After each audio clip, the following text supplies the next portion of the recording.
bespoke radio for the masses. Headline edition, July 8, 1947. The Army Air Forces has announced that a flying disc has been found and is now in the possession of the Army. If the game is rigged, change the game. Game changer. I occasionally think how quickly our differences worldwide would vanish if we were facing an alien threat from outside this world. This is Fade to Black with your host, Jimmy Church, on the Game Changer Radio Network and KGRA, the Global Radio Alliance. I need your help to get to the year 1985. You're listening to Fade to Black with Jimmy Church on the Game Changer Network. All right. What up, what up?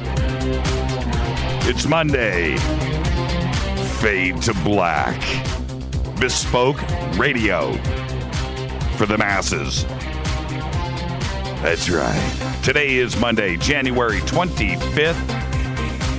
25 days into the new year, 340 days left. We are live from downtown Burbank, California. I would like to welcome everybody listening all around the world, all across the United States. Hither and thither, to and fro, back and forth, up and down, east and west, north and south, far and near. This is Fade to Black. For KJCR and the Game Changer Network, KGRA, The Planet, and TalkNetwork.com. I'm your so humble host, Jimmy Church. What is cracking, everybody? Tonight we have with us, live in the studio, in the bunker, author, researcher, Alex Mistretta is here. We're in the dark. He's somewhere on the other side of the computers. He can't even see me. But I assure you, Alex Mistretta is in the house. Tomorrow night, Walter Cruttenden is here.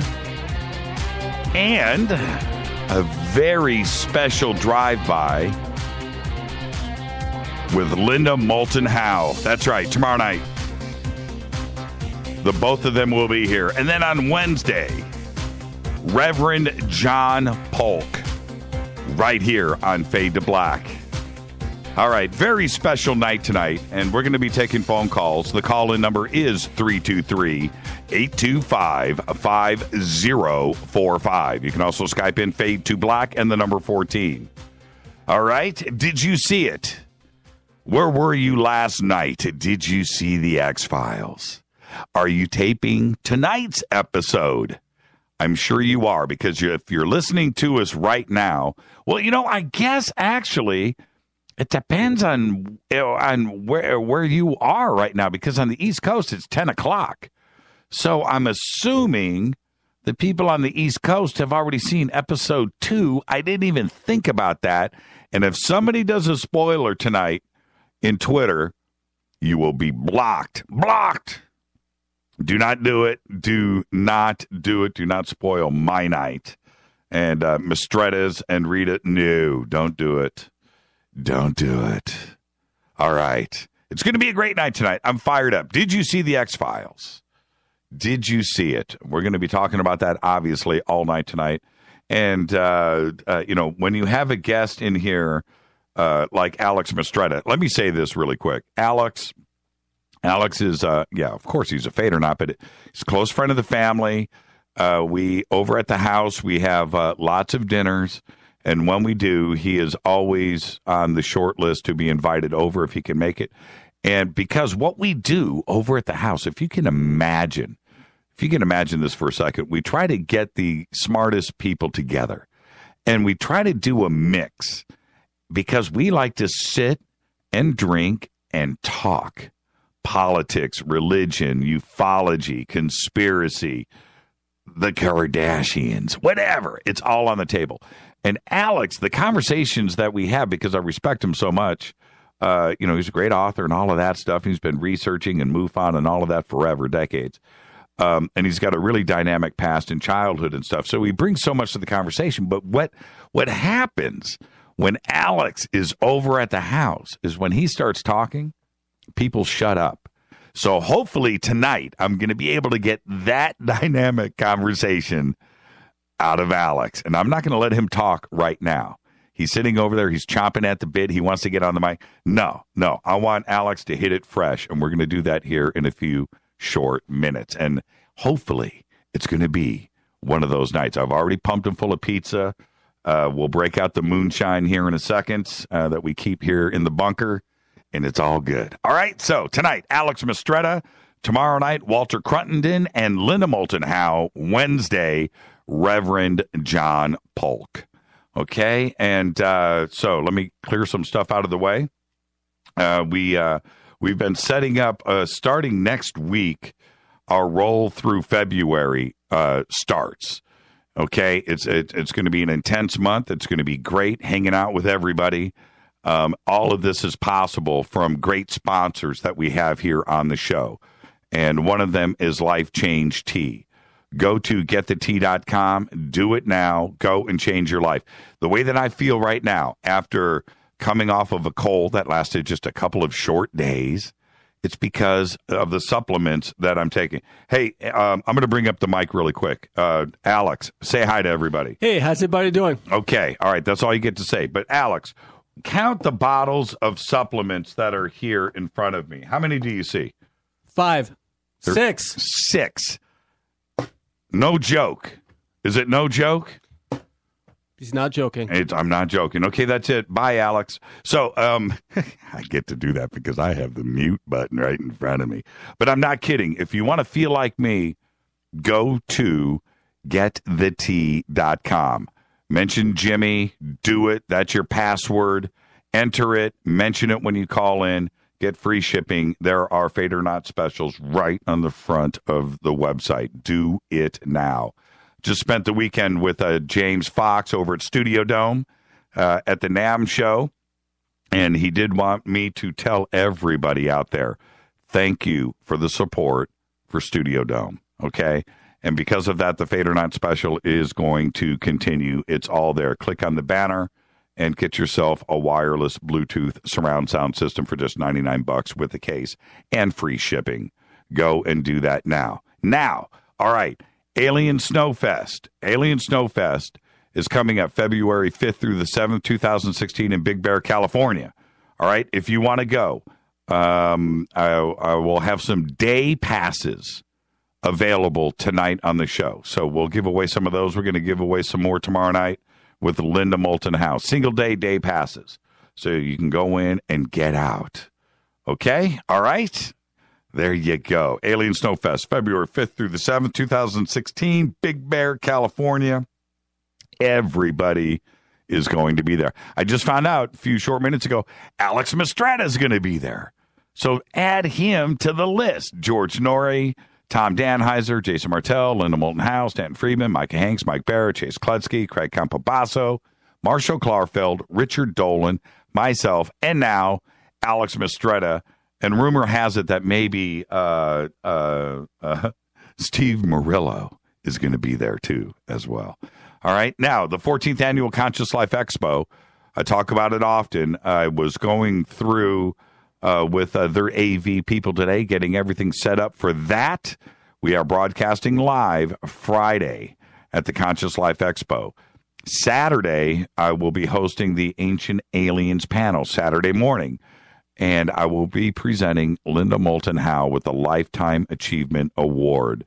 And I'm sure she knows it's coming. I'm wondering if I'm allowed to even talk to her about that tomorrow night. Man, I'm sure she's got to know that's coming, right? I haven't even checked. But that's what's going on. Conscious Life Expo. Get discount tickets right now. And it's at the LAX Hilton at LAX Airport here in Los Angeles. Also, I think tomorrow, the next day, we will have some, if you can't make it to Conscious Life Expo and you want to see the live streaming of all of the events there, we're going to have some special pricing on that, and we'll have that up on the website tomorrow or the next day so you can get the live streaming. And that live streaming will also have the live video feed of Fade to Black from that Friday night. So there you go. All right. And that's it. Let's just get this rolling. The sooner I quit yakking, the sooner I get Alex Mistretta in here. All right. Let's do this. Let's get the show cracking. I do want to say this. 2 days ago, the world lost another one of our own. Jimmy Bain died 2 days ago. And Jimmy was one of my closest friends over the last 25 years, longer. And I was thinking about this when I found out that he passed, which was yesterday.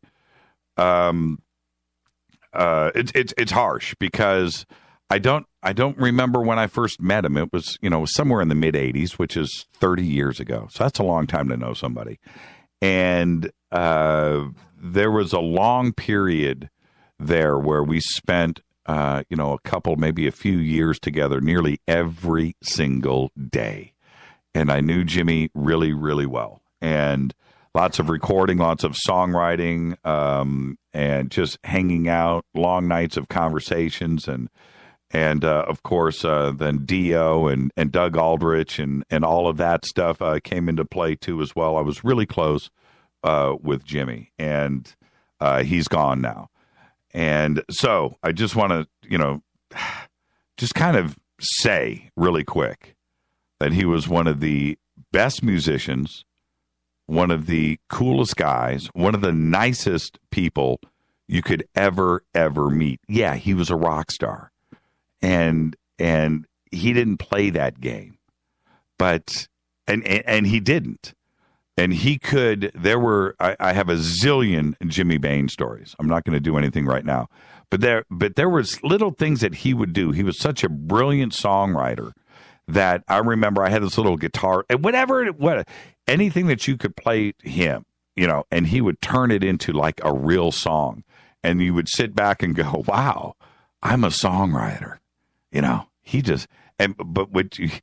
wasn't you that wrote it. It was Jimmy that fixed your crap for you. He was that good. He was amazing. And all of those Dio records, Last in Line, all that stuff. I mean, that's Jimmy writing that stuff. He was absolutely amazing. And he's in a better place. And Jimmy, I'll leave you with this really quick. Rita said this last night, and it's really true. Jimmy lived his life the way that he wanted to live it. And anybody that knew Jimmy really close will tell you exactly the same thing. And if you knew Bain, you know exactly what I'm talking about. He kept his foot on the gas, and he lived life exactly. I'm telling you right now, if he could do it all over again, he would do it exactly the same way. And love that guy, love him to death. I'm going to miss him. There you go. Okay, we lost another one. Crazy, 68 years old. All right, rest in peace, Jimmy Bain. Our dead guy's birthday today is Etta James, 1938 to 2012, died at the age of 73. One of the greatest blues singers ever, end of story, who had hits like At Last and Something's Got a Hold on Me. She received over 30 awards and recognitions from 8 different organizations, including the Rock and Roll Hall of Fame, and received a Grammy Hall of Fame award for At Last, received 6 Grammy Awards, over 18 nominations. The Blues Foundation in Memphis, Tennessee, have nominated her for a Blues Music Award nearly every year since its founding in 1980.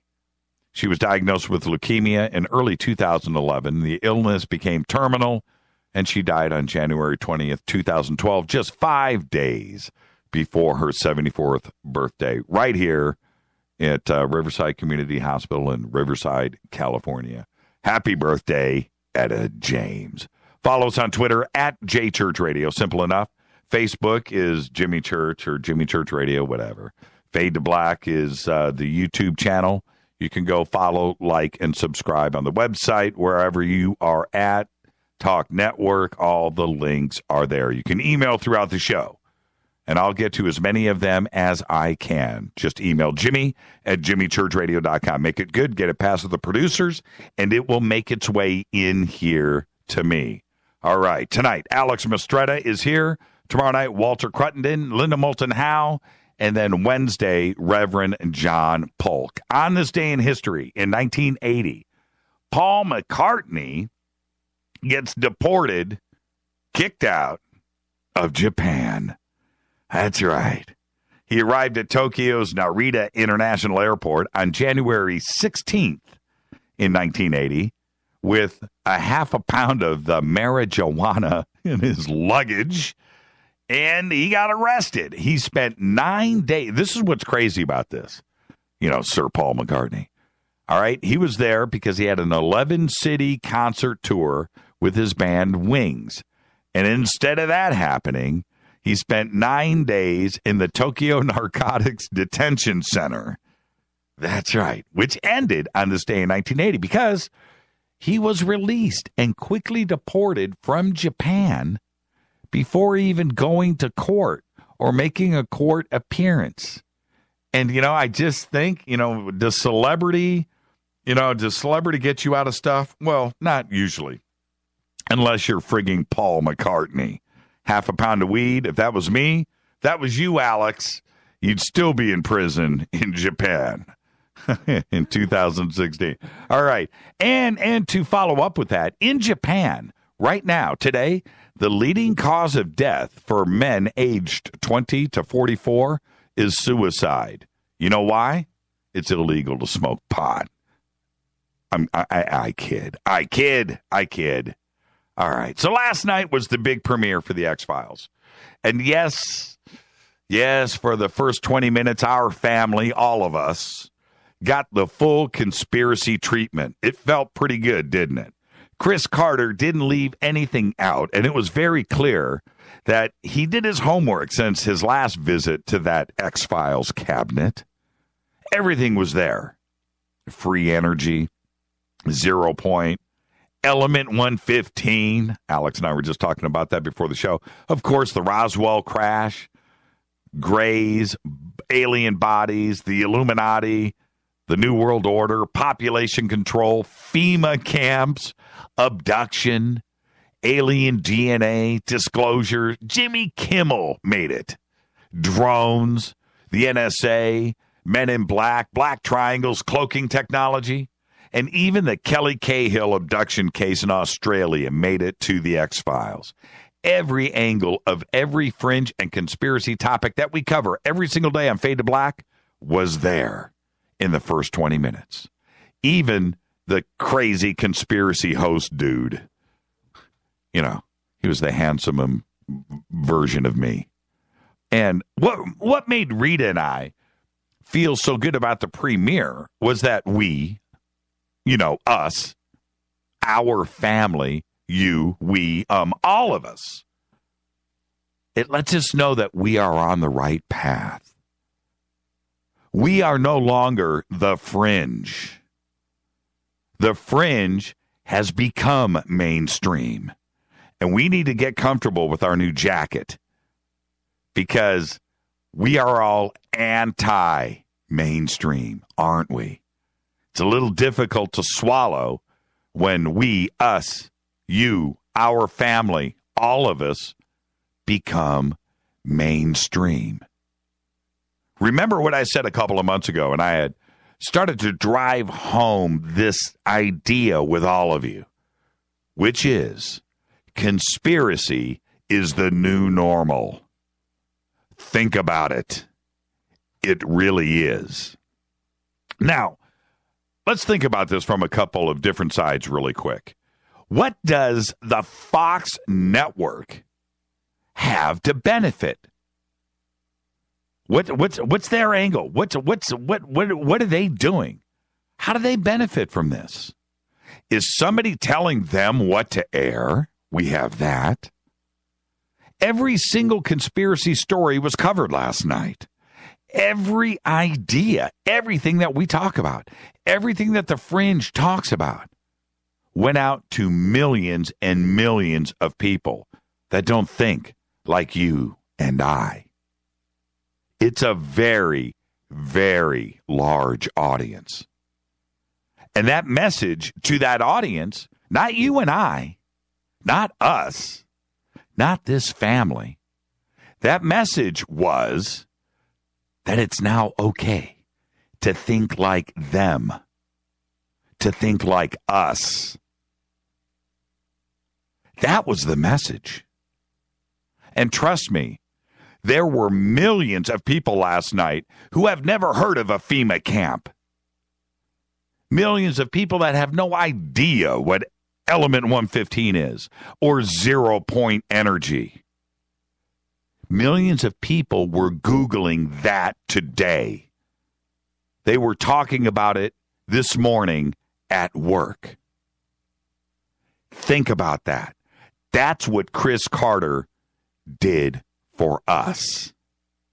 And that, my friends, is a good thing. Why? Because conspiracy is the new normal. Now, let's get to some news that you know nothing about. Leaked plans by the United States Navy to conduct SEAL training in public parks and residential areas of northwestern Washington state are making some people up there very, very uncomfortable. Yes, scenes of Jade Helm. And the military insist that they are only in the preliminary stage, although documents imply otherwise. In documents recently revealed, the Navy Special Warfare Group 3 of the United States Special Operations Command, SOCOM, has requested environmental assessment and necessary real estate support agreements for training operations on Olympic Peninsula west of Seattle. The two presentations list 68 sites in the Pacific Northwest for combat swimmer training, simulated assaults in urban areas, insertion or extraction, launch and recovery of boats, and beach infiltration. Oh, yeah. You heard it here first. Check this out. Love this story. Oh, man. Thank me later. DARPA. And Alex, just remind me later after we start the show, for real, when I bring you on. I've got a little DARPA story that happened over the weekend. I got contacted from DARPA, and we'll talk about that. Just remind me.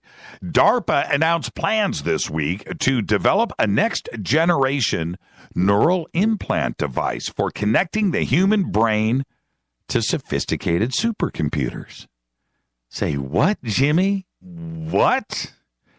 Dubbed the Neural Engineering System Design, or the NESD, the program aims to dramatically improve current neurotechnology capabilities. Man, I just saw something click to my left. As I mentioned DARPA, one of my computers blinked, and I just went, no. But we're okay. The program aims to dramatically improve current neurotechnology capabilities through public and private research initiatives. The ultimate goal is to produce a miniaturized brain implant less than 1 cubic centimeter in size. The essential problem is that DARPA is trying to solve concerns with data transfer. Think about this. The trick is getting the two systems to communicate. Your brain and a computer. They are developing a translator. That's right. That's going to plug in between a digital computer system and the electrochemical language of the brain. Yeah, it's arrived. All right. Al-Qaeda's Syrian affiliate, Jabhat al-Nusra, is a greater threat to the United States in the long term than ISIS, making the United States' current single-minded focus on ISIS misguided. And this is a new report that was just released. Al-Nusra is much more dangerous to the United States than ISIS and its model in the long run, according to the authors of the labeling both groups existential threats. The report was released last week by the Institute for Study of War and American Enterprise Institute. The report criticizes the administration's ISIS-centric strategy, saying any strategy that leaves Jabhat al-Nusra in place will fail to secure the American homeland. And it just makes you wonder what story is true. Now, the reason why this report has come out now, and again, I just look at things a little bit funky. I put on my glasses, and they have a different color to them, and I see something different. And what I see here is I see the successes that are apparently going down right now in Iraq. Another city fell over the weekend in Syria. The Russian Air Force base now is finishing completion. The United States is building another air. Did you know that the United States is extending a runway right now in eastern Syria for their own forward operating positions for planes, which makes sense because everything is coming out of either Iraq or the Mediterranean. It's a long flight, right? Okay, so what they want, or Turkey. And so now they're actually building a base in a foreign country. It feels weird, but they're doing it. So have they made these advances against ISIS and now ignored al-Nusra? And now, as soon as ISIS is finished, or we get them where we need them to be, and we can control what's going on, then we have another immediate terrorist threat right in back of it, so we can continue and extend and always be there and have a presence, and we're forced into it. That's what I see when I read something like this, and I read this report. It's ongoing. It's perpetual. There is no end. There's no end to terrorism. If you think about it, you can't touch it. You can't smell it. It's just a word, right? It's funky. All right. A sonar vehicle, and this is the sad state of everything as it is today. A sonar vehicle used in the search for the wreckage of MH370 has been lost after striking. You fill in the blank. You're not going to believe this. It struck an underwater volcano in the southern Indian Ocean. The vehicle, it's called the Towfish, was being towed behind the Farrago Discovery, a specialist research vessel. It's a good-looking boat, by the way, in the hunt for the missing airliner, when it struck a 2,200-meter high, that's right, 6,600 feet volcano this past Sunday. Snapped the cable, which was 2.8 miles long, and the towfish and the cable sunk to the bottom of the ocean. This is Fade to Black tonight. Alex Mistretta is live here in the bunker. I'm your host, Jimmy Church. Follow us on Twitter at JChurchRadio. Email is jimmy@jimmychurchradio.com. It's going to be a great night of conversation and taking your phone calls next. This is Fade to Black. Alex Mistretta. I'm your host, Jimmy Church, on KGRA, The Planet, TalkNetwork.com, and the Game Changer Network. I'll be right back. Stay right there.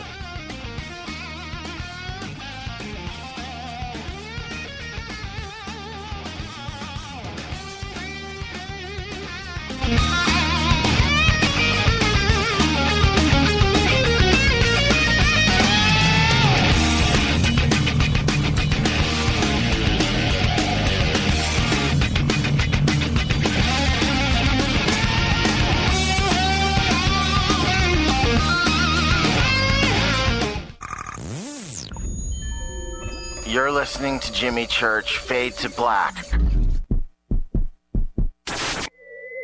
Fade to Black will now pause for alien identification. The station that talks the net. KGRA Radio. What's up, revolutionaries? It's me, Jimmy Church. Do you have an IRS or state tax issue? Well, I did, and I called national tax experts. My problems were fixed, done, fini, and man, I got to tell you, it was a relief. National Tax Experts are a recognized tax office that services clients in all 50 states. It doesn't matter where you live. Give them a call. I'm telling you, they take the time to understand each and every client's individual financial status as well as their financial goals.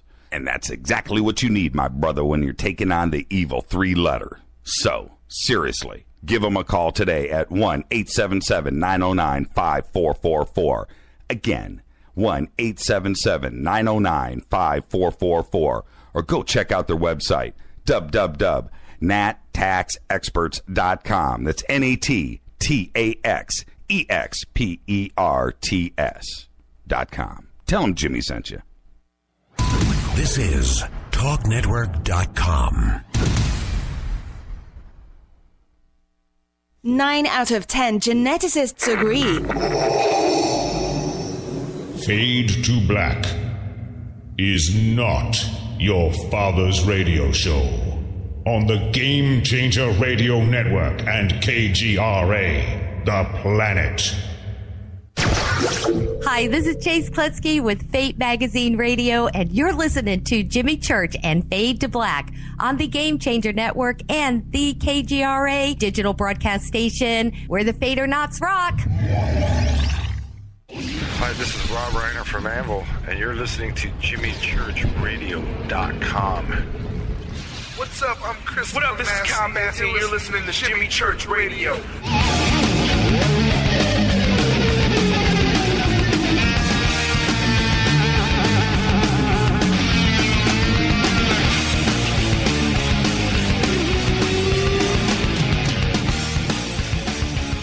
All right, welcome back.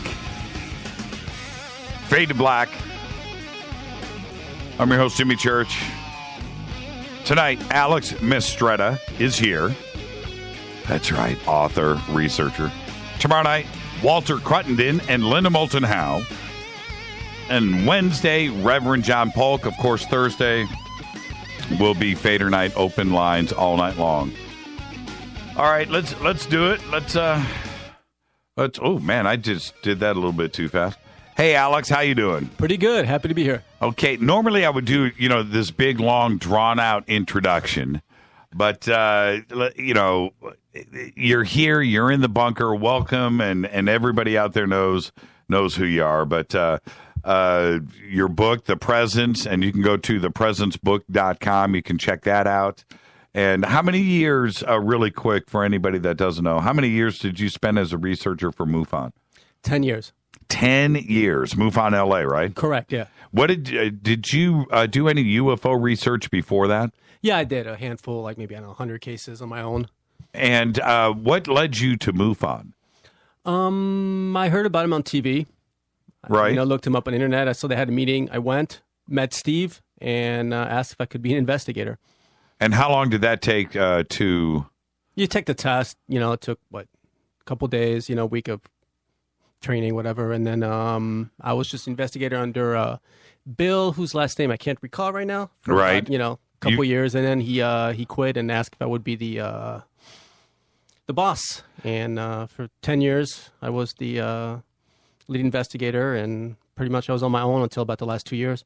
Now, one of the things that fascinates me about you that I don't dip my toes too much into is your research into crypto and Sasquatch and Bigfoot.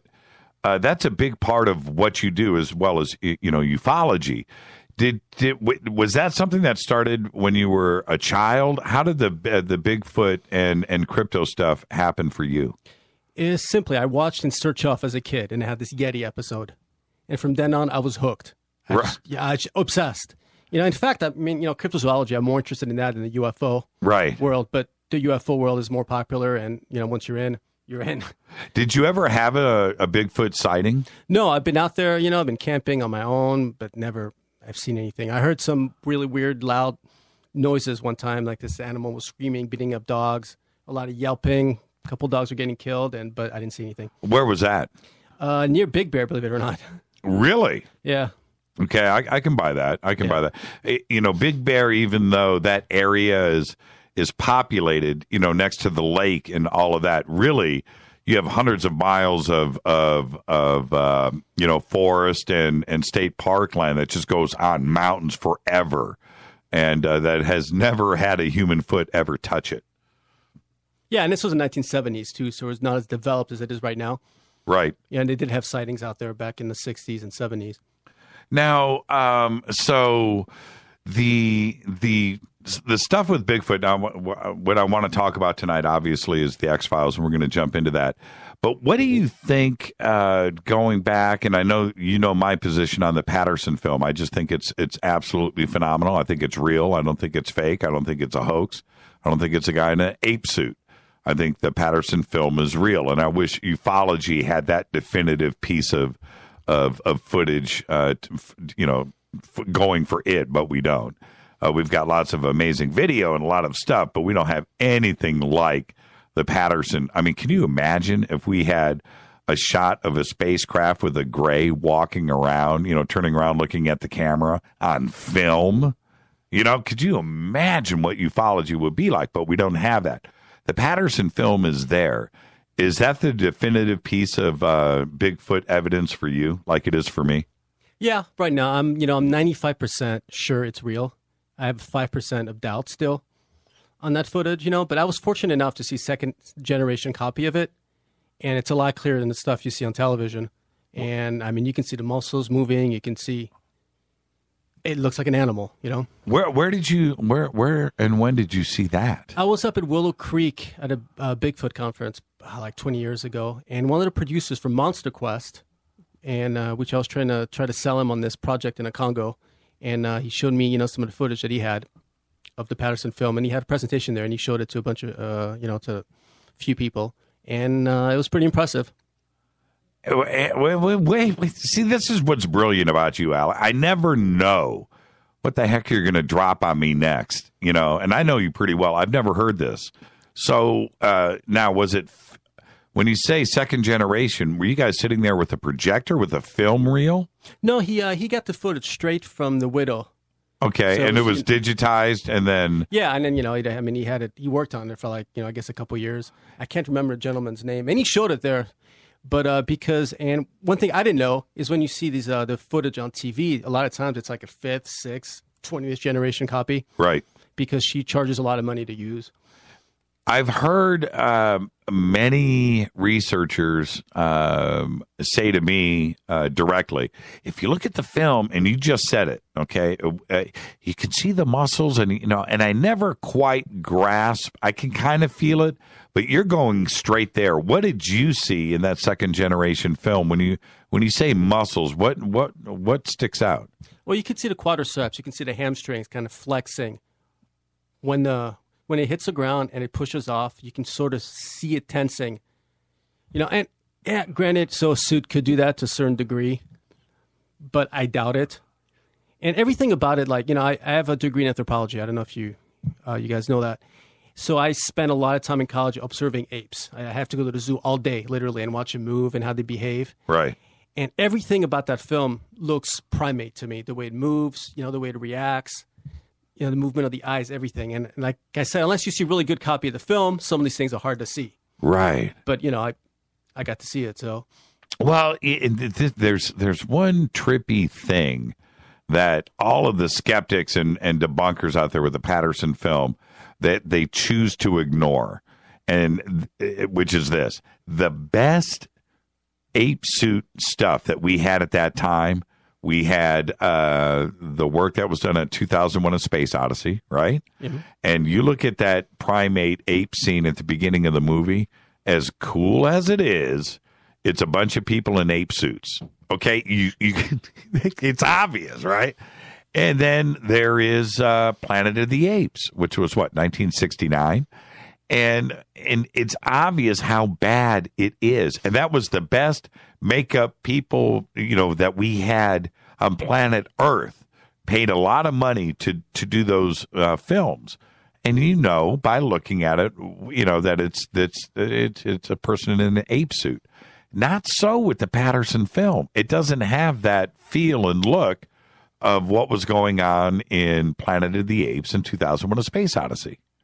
Well, Tom Chambers, who did the ape suits for Planet of the Apes, was pretty much the only guy they went to back in those days. And the rumor was that he created the Patterson suit. That's right. He denied on his deathbed. So, and where? Yeah. Okay, and so I'll go back to anybody that tries to bring up Tom Chambers, which is okay. Well, then where was Tom Chambers' expertise when he was making 2001? And where was that? Because the Patterson film, that guy, if it was a hoax, the guy in the Patterson film should have been in Planet of the Apes. Should have been in 2001: A Space Odyssey. Where was that? Tom didn't feel like he didn't want to go as far with 2001 as he did in the Patterson film. It doesn't make any sense, does it? Yeah, and here's the only 5%, though, that I question, and a lot of people don't know this. Patterson actually had a drawing that he did prior to the footage, prior to that sighting he had. That right. Looked remarkably like, the Patterson animal. So that leaves me with 5% of doubt. Okay. Right, but then again, he knew what Bigfoot was supposed to look like. He, collected, hundreds of reports and all that. So that just, but, right. But that's out there. Right. To be fair. Well, it's okay to be skeptical and try to take it apart, but the only thing about the Patterson film, to me, is my eyes. It's what my eyes are telling me. And my eyes are not, I don't see fakery. When I see the 2001 or Planet of the Apes, I get it, and I'm okay with the deception because it's a film. It's okay. Swallow me into the story, and I'm good with that, okay? But with the Patterson film, I don't get that vibe. It looks like what it's supposed to be. It's an ape type creature walking into the woods. That is female. That is looking over its shoulder. That's walking away from. That's what I see. I don't see a person in an ape suit. Yeah, I'm with you there, and I've looked at it. I can't even begin to tell you how many hours of my life I've spent looking at that footage. Right. But. All right, let's do this. Let's talk about it. So, you saw the X-Files last night. What's your first takeaway?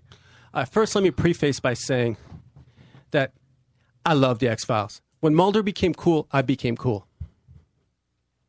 So, I was excited. I had butterflies in my stomach waiting for the X-Files. And it blew me away. I thought it was one of the best hours of television I've seen in ages. Did it feel to you that there was a gap in between when it left the air and last night? It did, but the gap that needed to be there because of the time that that happened in that world between the end of the second movie and and the start of the show. Right. So no, everything felt right. The relationship felt right. Where the characters were at felt right. Yeah, I really have no complaints. Now this is my dickish side. I'm just going to say this really quick. Not anything to do with the content. This is just me. Jillian didn't age so well. That's it. I'm going to go out there. I'm going to say it. We're going to move on. She, that was the only thing. The cuteness that she had, 20 years ago, that thing about her. Now she's definitely, she's an adult now, and she looked adultish. She didn't have that young and crazy thing about her that she had so many years ago. Duchovny, he aged okay. He looked fine and everything. But Jillian, was the one comment. I was like, man, wow, she didn't age so well. But anyway, minor critique, and that's it. It's not even a critique. It's just more like an observation. So what did you think? I know I read the list off and you were here in the studio. No stone unturned when it came to conspiracies in the first 20 minutes of the episode, was there? No, it was a perfect summation of where the field is at, really, if you think about it. They hit every point they could possibly hit. And, it's different for us, right, because we're so in this world. But for people out there who don't really do this on a daily basis, I think this was really perfect way to get this intro. And, honestly, they hit every point you could possibly hit. And how did you feel about that? Because this is what you do. Right, that's what you do. You're one of those fringe researcher guys, and you is it vindication? Is it validation? Do you feel like the the drip, drip, drip of disclosure is happening right in front of us. Did you get that kind of vibe last night? No, not at all, to be honest with you. I don't really believe in disclosure. I don't think it's going to happen. And I don't think it's not validation. It's just seeing it on the screen and knowing that it's getting out there makes me happy. Say what now? It just makes me happy to see it on the screen. All these things are in my head that I deal with on a daily basis. Just seeing it, other people can see it. And, people listen to fiction a lot more than listen to nonfiction, right? Right. And so it makes my job easier in the long run because it's already in the public consciousness once they've seen it on the X-Files. I don't know how many times, I've talked about a subject or written about a subject and I get, and someone will go, you mean like on the X-Files? Yeah. I get you. Yeah. I'm watching Twitter right now. Look, look, everybody, I didn't mean a negative thing about Jillian. What I meant to say was and everybody is just writing me right now. What I meant to say, please understand this. When you haven't seen somebody in a long time and then you see them again, last night, for some reason, Duchovny just kind of strolled through. Jillian, I was just a little bit shocked. That's all. I was like, whoa, it's been a while. And she just aged on me. That's all. That's all I mean. Come on. Man, I think I'm older than she is. I don't have too much to really say to that. But that's everybody's like, she's still hot. Yeah, I get that. That's not what I meant. What I meant was I was just surprised. It's been, I don't think she's been in anything. Has she been on television or done a movie in the last 15 years? She's been on the BBC, from what I heard, a cop show, I believe. Right. See, that's what I'm saying. Yeah. I haven't seen her, so I was a little bit shocked. That's all. Okay. Now, what'd you think about the way that that Chris Carter, obviously, and I want to pick apart some of this individually, but he dropped it all last night. And I thought that going with the FEMA camps, I thought that was a bit extreme. Not, I understand for the story, but he just went for every single conspiracy theory story that was out there, and it was all lumped together, and it looks like he's going to weave this into the next 5 episodes. Yeah, he even hit the MyLab. Yes, he did. Right, yeah. Which is rare. Yes. And, Steve Murillo and I were talking about that today. And, I mean, Carter does his research. I'm on the fence on the whole MyLab thing, but it was nice to see that, in an X-Files episode. Well, okay, so last night they deliberately went straight at 0 point and free energy, right? With the craft in the beginning, with the cloaking technology, obviously made it look like a black triangle and everything that they had done in the very, very, very beginning, and going straight at this free energy technology that's been here for 70 years. And I think that's a very deliberate attempt to let people know out there that have never, ever heard. Can you imagine how many millions of people were watching last night? 2, 3, 4, 5 million, I don't know, or more, that have never heard of 0 point or free energy, right? It's got to be a majority of the people that are watching the show, wouldn't you think? 90% of people watching, probably. Yep. Right. So what's the intention of going there?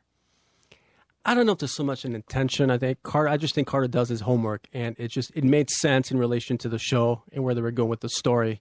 I don't think there's some kind of, super secret message that, or somebody got to him and they're trying to disclose it through the show. I just think that, it's a guy that does his homework, and it made sense in terms of where the show's going to go. But okay? Right. That's where you and I are going to disagree, which is fine.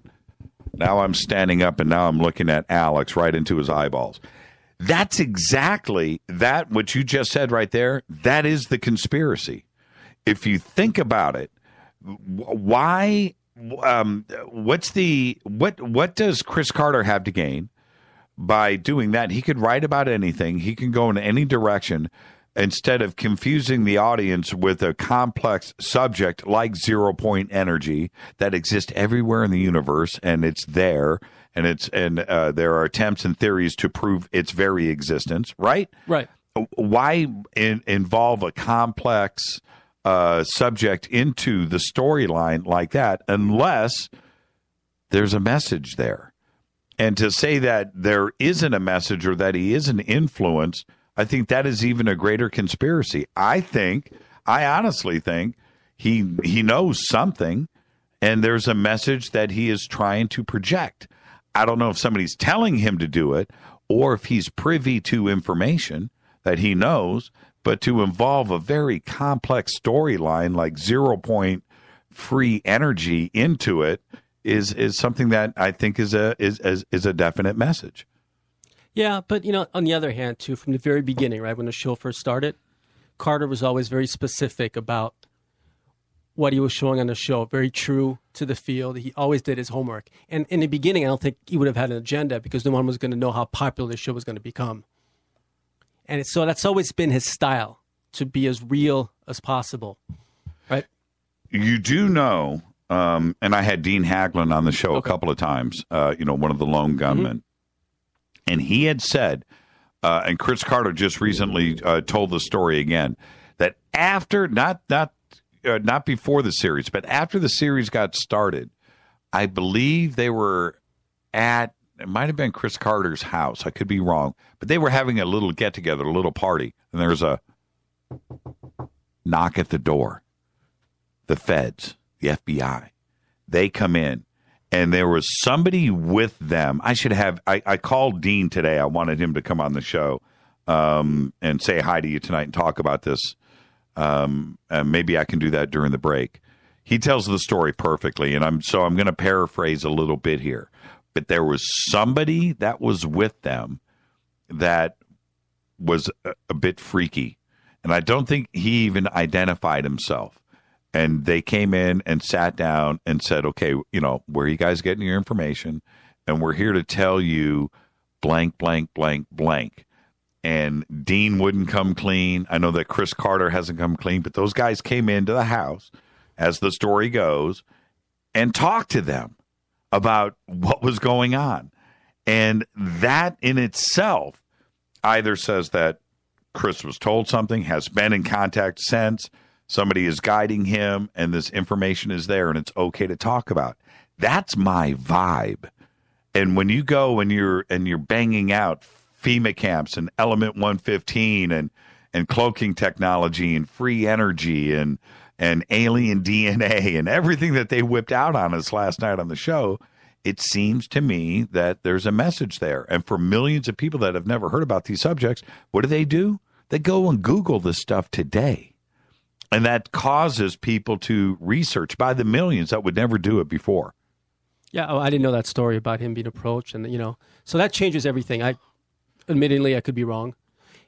And, I know producer. He was working on Dark Skies. I'm sure you've seen the show. Mm-hmm. And so he, and we were talking one time, and he came up with a lot of ideas himself by doing research. He wasn't approached by anybody. But one day he gets a knock at the office. These guys come in, and they're like, where are you getting your info from? And he's like, Oh, you're talking about Bryce Zabel. I'm talking about Bryce, yeah. Yeah. He told us that story on the air, story too. as well, Yeah. So, and a lot of people could have thought, well, he got inside info because of how real it was, but he didn't. But they did approach him, at some point to ask him where he got his info from. Yeah, but after the fact. Yeah, after the fact. Yeah, so, pretty interesting. I was in a weird way last night. I felt like I was proud of our audience. I was proud of their dedication to not only the dedication to this show, but to free think and pursue this and not relax on it. Because last night, it was like every night on Fade to Black, everything that we do here was in that episode last night. And it just let us know. And the audience, you know what? We're okay. We're on target. We're on pitch. There's one thing that I want to, mention to the audience, which is this. There's a big chunk of our audience, big chunk, probably, I'm going to say 90%, that want to listen every single day and retain. Then there's probably 9% of that will contemplate in doing something about it. Going out, looking at the skies, getting some night vision equipment, maybe regression therapy, maybe this. And then there's probably an infinitesimal number, like 1% or less, that actually actively go out and do something. Write a congressman, write the White House, go and bring it up, or, physically go and do something, start a blog, go just try to do something. And with, and that number in our audience is what it is. But having Carter do what he did last night and the way that he handled it with the X-Files helps us. It grows our audience. It motivates people, to do things. The small percentage of our audience that does go to conferences and does talk and relates to other people and tells their stories and calls into the show, that's a very small percentage. There's a basic rule of thumb in radio, which is you need 10,000 listeners to get one phone call. Okay? That's that one motivated person. So you have 10,000 listeners, right? That's your audience. And you ask for phone calls. You'll get one. Okay? And it's the same thing. That same, who is motivated to take things to the next step? Most of us are comfortable with reading and learning and staying by ourselves, staying alone in it, not talking to our wives, not talking to our friends, just researching, reading books, collecting stuff. And you got the secret vault at the house with your UFO videos in it that you never tell anybody about, but you never take it anywhere. It's the same thing. And so that mass exposure that we got last night helps us, helps everybody else. And I just hope it motivates people to not only push for disclosure, but talk about it more and talk about it amongst your friends and go, dude, have you ever heard of this element 115? No. Let's go Google this. I saw it on X-Files last night. Well, what is it? Well, it's this thing, right? And go and check it out. And hopefully we'll kick up that percentage. Do I make sense? No, look, X-Files is the best thing that ever happened to our field. Because it's exactly what you said. People watch it, they're interested, they Google it, they're on the internet, and it makes it okay for us to talk about it. And that's changed everything. There was this field, it was before X-Files and after X-Files. And that's just the way it is. I can only imagine in the 1990s when X-Files was kicking off, what it was like at the Roswell Festival. Can you imagine? Yeah. It must have been just amazing. Or the UFO Congress, or, these different events around the country, the MUFON Symposium, the awareness that was going on then. And then X-Files ended. I wonder if the attendance actually dropped for those events after X-Files ended. What do you think? Yeah. Can I admit something to you? Yes. I became a UFO investigator because I wanted to be like Mulder. Who didn't? It's the truth, 100%. Yeah. That's what did it for me. All right. Let's see. I was standing up the whole time with Alex. Let's take a quick break. This is Fade to Black. Our guest tonight is Alex Mistretta. Did you watch the X-Files last night? Man, I was watching Facebook and Twitter today alive because of the X-Files. This is Fade to Black, bespoke radio for the masses. On KGRA, The Planet, TalkNetwork.com. I'm your host, Jimmy Church. Back right after this. Stay with us.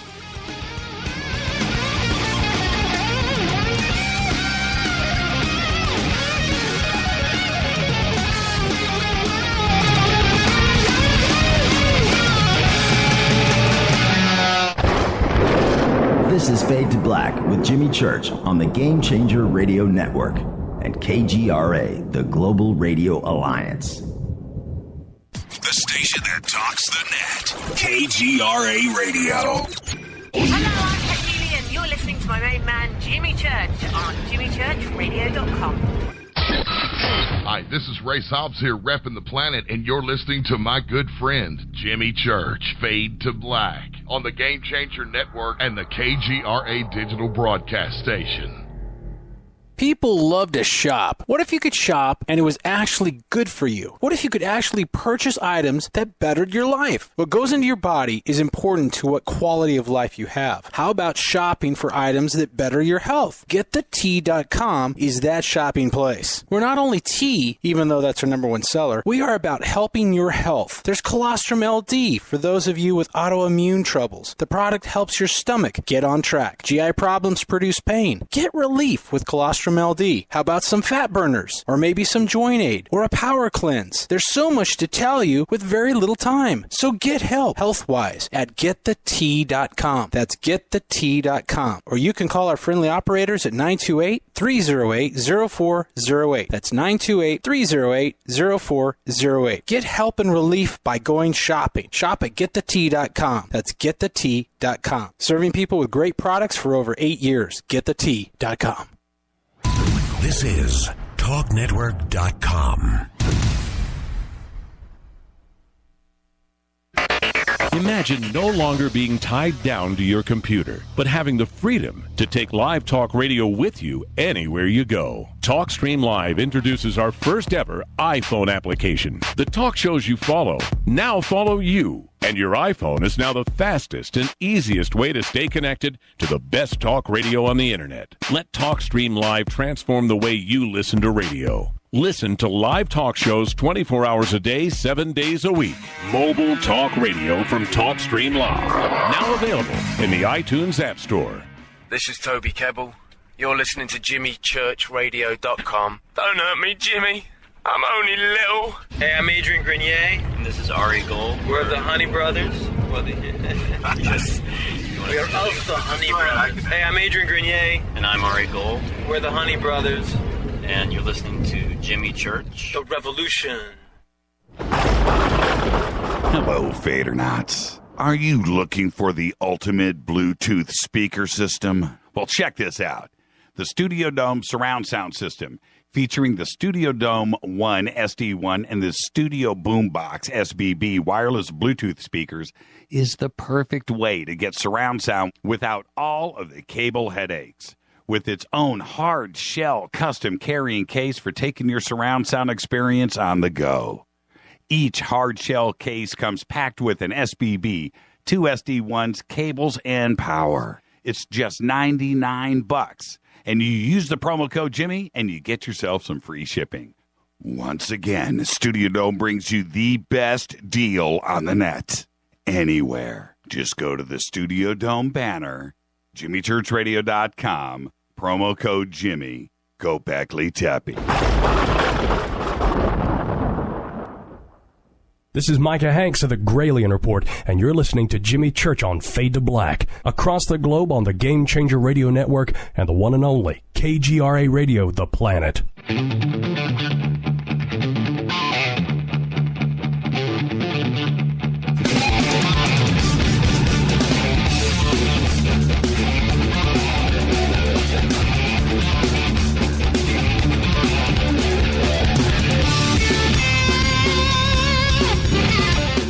Welcome back to Fade to Black, Bespoke Radio.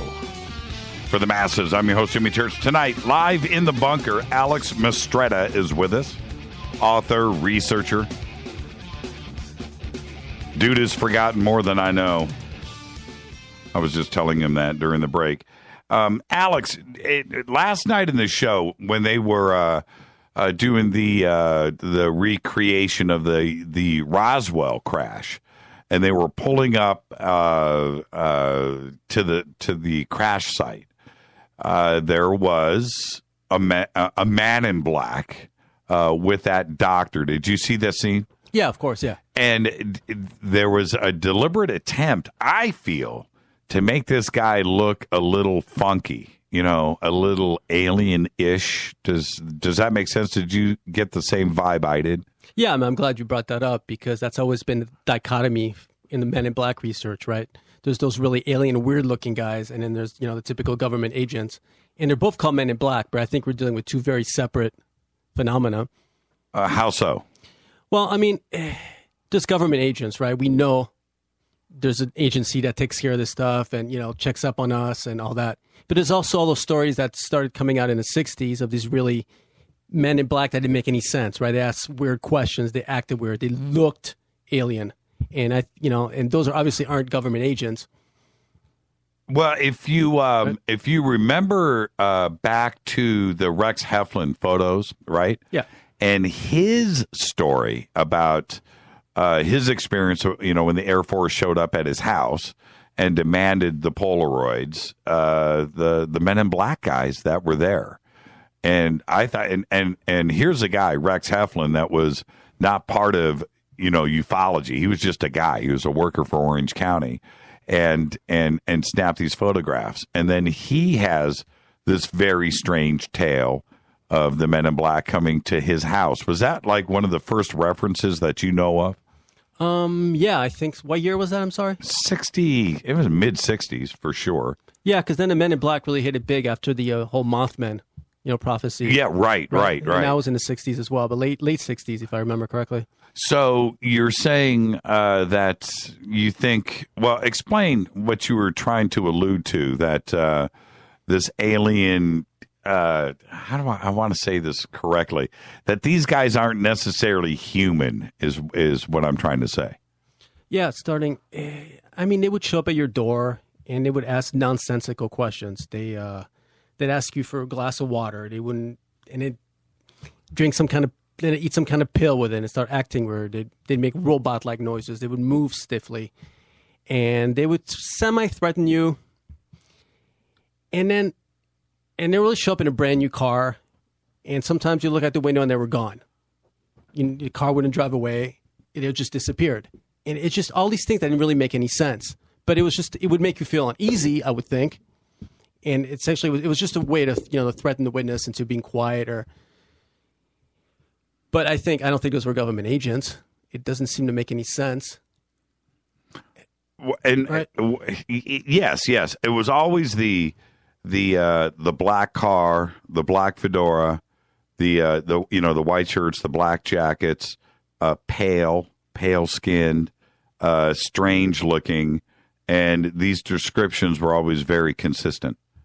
And so, what does that tell you? Do you think they are alien? Is it some kind of control force? Yeah, I hate to go there without definite proof, but I don't see where else to go with it. And what proof do you have? I don't. Don't you have did you ever encounter the Men in Black yourself? Yeah, I have a couple stories, one personal and one an investigation I was on. But these were regular guys. Okay, well, I want to go there. Yeah. So you're saying that the MIBs that you encountered weren't the pale skin, alienish variety? No, I never saw them. It was secondhand, but they were looking and asking questions about me. Okay, what happened? I was in France for 2 months doing some research on 2 different projects, a cryptozoology project and we were trying to obtain some UFO footage from the Soviet Union. We had we knew some people in the KGB that were willing to sell us some films. And while I was in Paris, we were taking contact with a scientist that used to work for the Soviet Union that lived at the border between Belgium and France. And so I was taking a train. I was staying at my mom's place. She had a little apartment in Paris. And I was taking a train to go meet this guy, this scientist, at the border at his house and all that. Wait, okay. Man, see, you do this to me all the time. Yeah. You're saying that you had connections to the KGB. Correct. And you were clandestinely trying to obtain some footage of a UFO. Yeah, with the production company called Sabre. Okay, how did you get to the KGB? How did that part come together? It's the same source I use currently that I've mentioned to you before in intelligence community. It's a relative in the family that has worked in the intelligence community, and he still has a lot of sources out all over Europe, and that's how I get my info. And oh man, that is I can't name it. I'm not asking you to. So, okay, when you meet a guy from the KGB, how comfortable is that? Well, I never, I only met the scientist, so I don't know if he was KGB or not. You never know with these guys, right? But he was Russian. Yeah. Very nice guy. We had some vodka, and he worked on secret projects in a secret town back in the old Soviet Union. And he was comfortable in talking about UFOs. Yeah, he didn't say anything major though. He just kind of guided me to who I'd have to talk to in Russia to obtain some of the films that they had. Man, that is just covert. That's awesome. And they had some good films from what I heard. Okay. All right. So continue with the story. So anyway, so I'm off on the train. In the meantime, my mom has this landlady that lives downstairs from her apartment. These two guys show up dressed in black suit, black tie, the whole deal. And they knock at the door and they're like, do you know who Alex Mistretta is? And she's like, well, it's my tenant, it's her son. And they start asking questions that they obviously would know the answer to. Where is he from? How long is he here? When did he fly in? That sort of thing. And obviously it was an intimidation technique, so I would hear about it when I got back, I assume. Right. And then they took off, and I never heard back from him ever again. And wow. What did your landlady say to you? Well, I never met her. She didn't tell me. She told my mom after I was already back in the States, so I never actually talked to her. Your mom? Yeah, my mom. Wow. And now I know who your mom is. The audience doesn't, and we don't need to go there. But your mom was she into would she have any idea a Men in Black reference or what this would actually mean? At the time, probably not. She was pretty well versed because of me mostly, in like parapsychology, UFO field, but not in that kind of detail. And I don't think we'd ever talked about Men in Black. Wow. And this was before, just had to be late 90s, so it wasn't, so commonplace. Did they leave a business card? Nothing. They just wanted you to get the message that they were hot on your trail. They never said, what agency they were from. And, spoke in French. Obviously, this was Paris. And they were gone. Wow. Okay, so what happened with the scientist? As it turns out, nothing. He just guided us to who we'd have to talk to in Russia. And then we were trying to set up a meeting, and then the production company kind of balked at the price. And what was the price? I don't remember. It was I know we were talking about $10,000 for some of the films. Oh, that's not much. Yeah, well, yeah. I don't think it's much, but producers. Now, $10,000 a second. Yeah. For footage, that's one thing, and you hear numbers thrown around like this all the time. Yeah. And we had some meetings set up in Russia at the time, and some of the producers were a little worried about meeting ex-KGB individuals. Did the KGB ever come into play? No, never got that far. It's about as far as we got, unfortunately. Okay, you said you had another Men in Black story. Yeah. So I was investigating a sighting in Santa Monica. This guy, at 3:00 in the morning, multiple witnesses took this film of, I would say, 5 or 6 flying objects over the bay.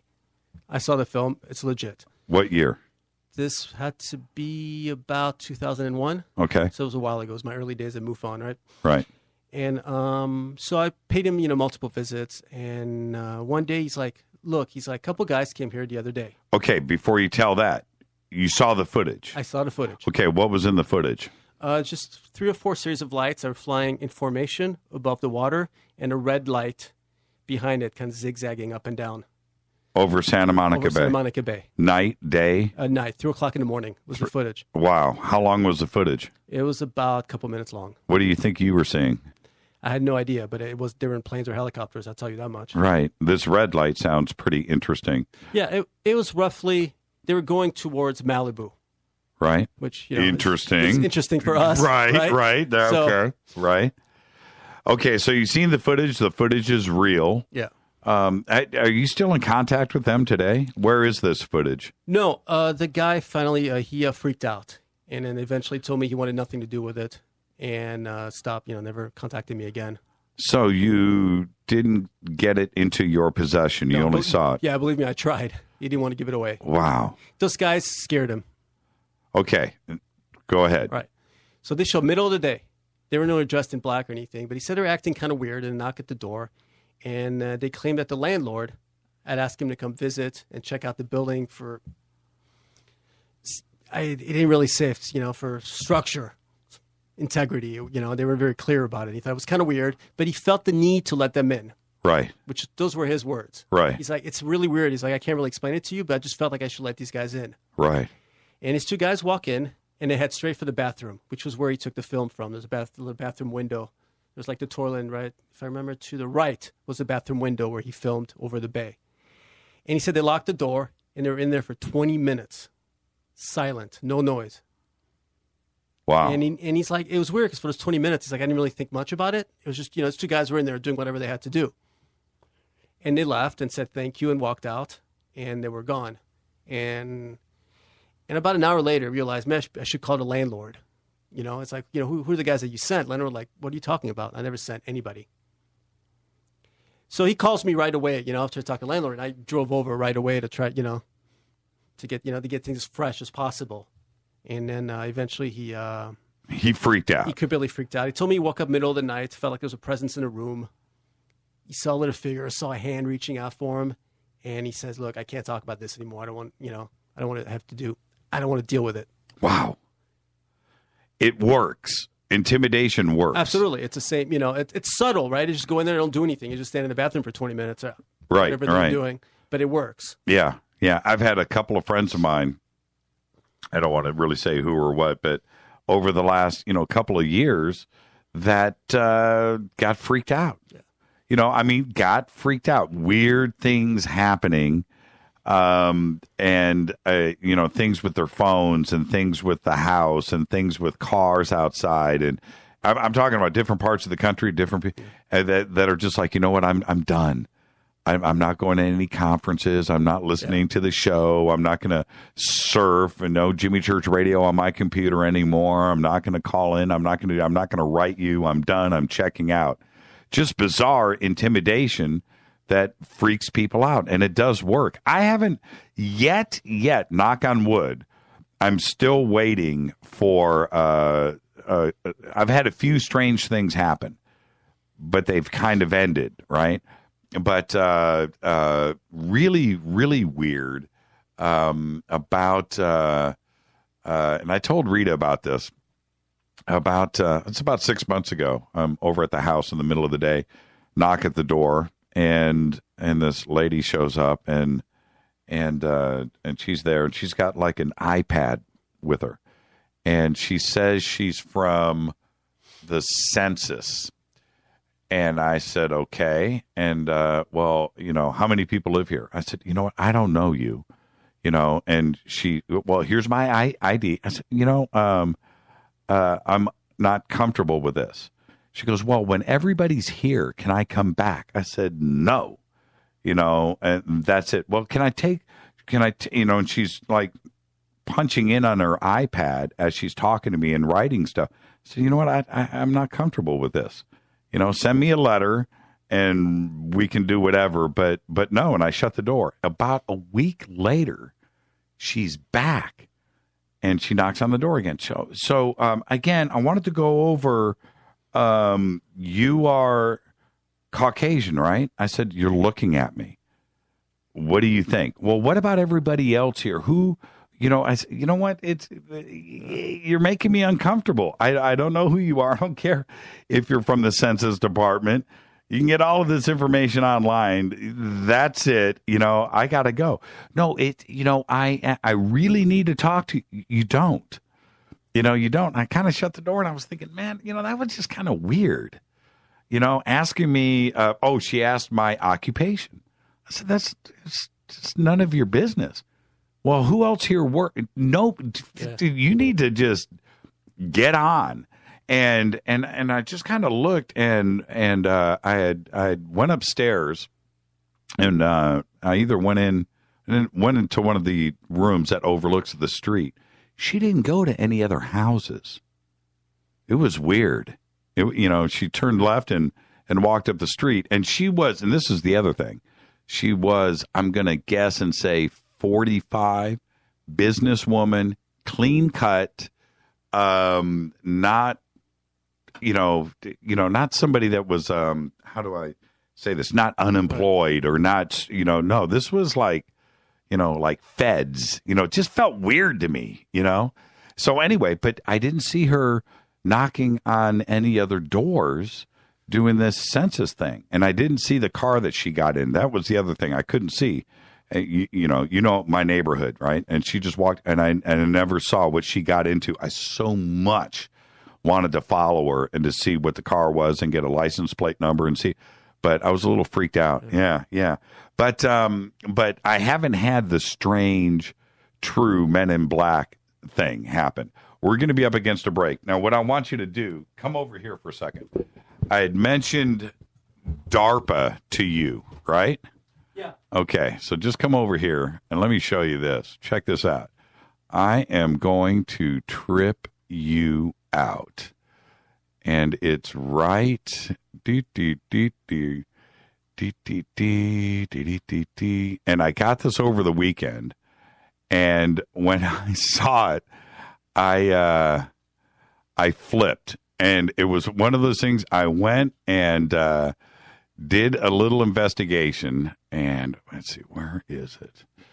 Where it can't have gone too far. It's like right. Let's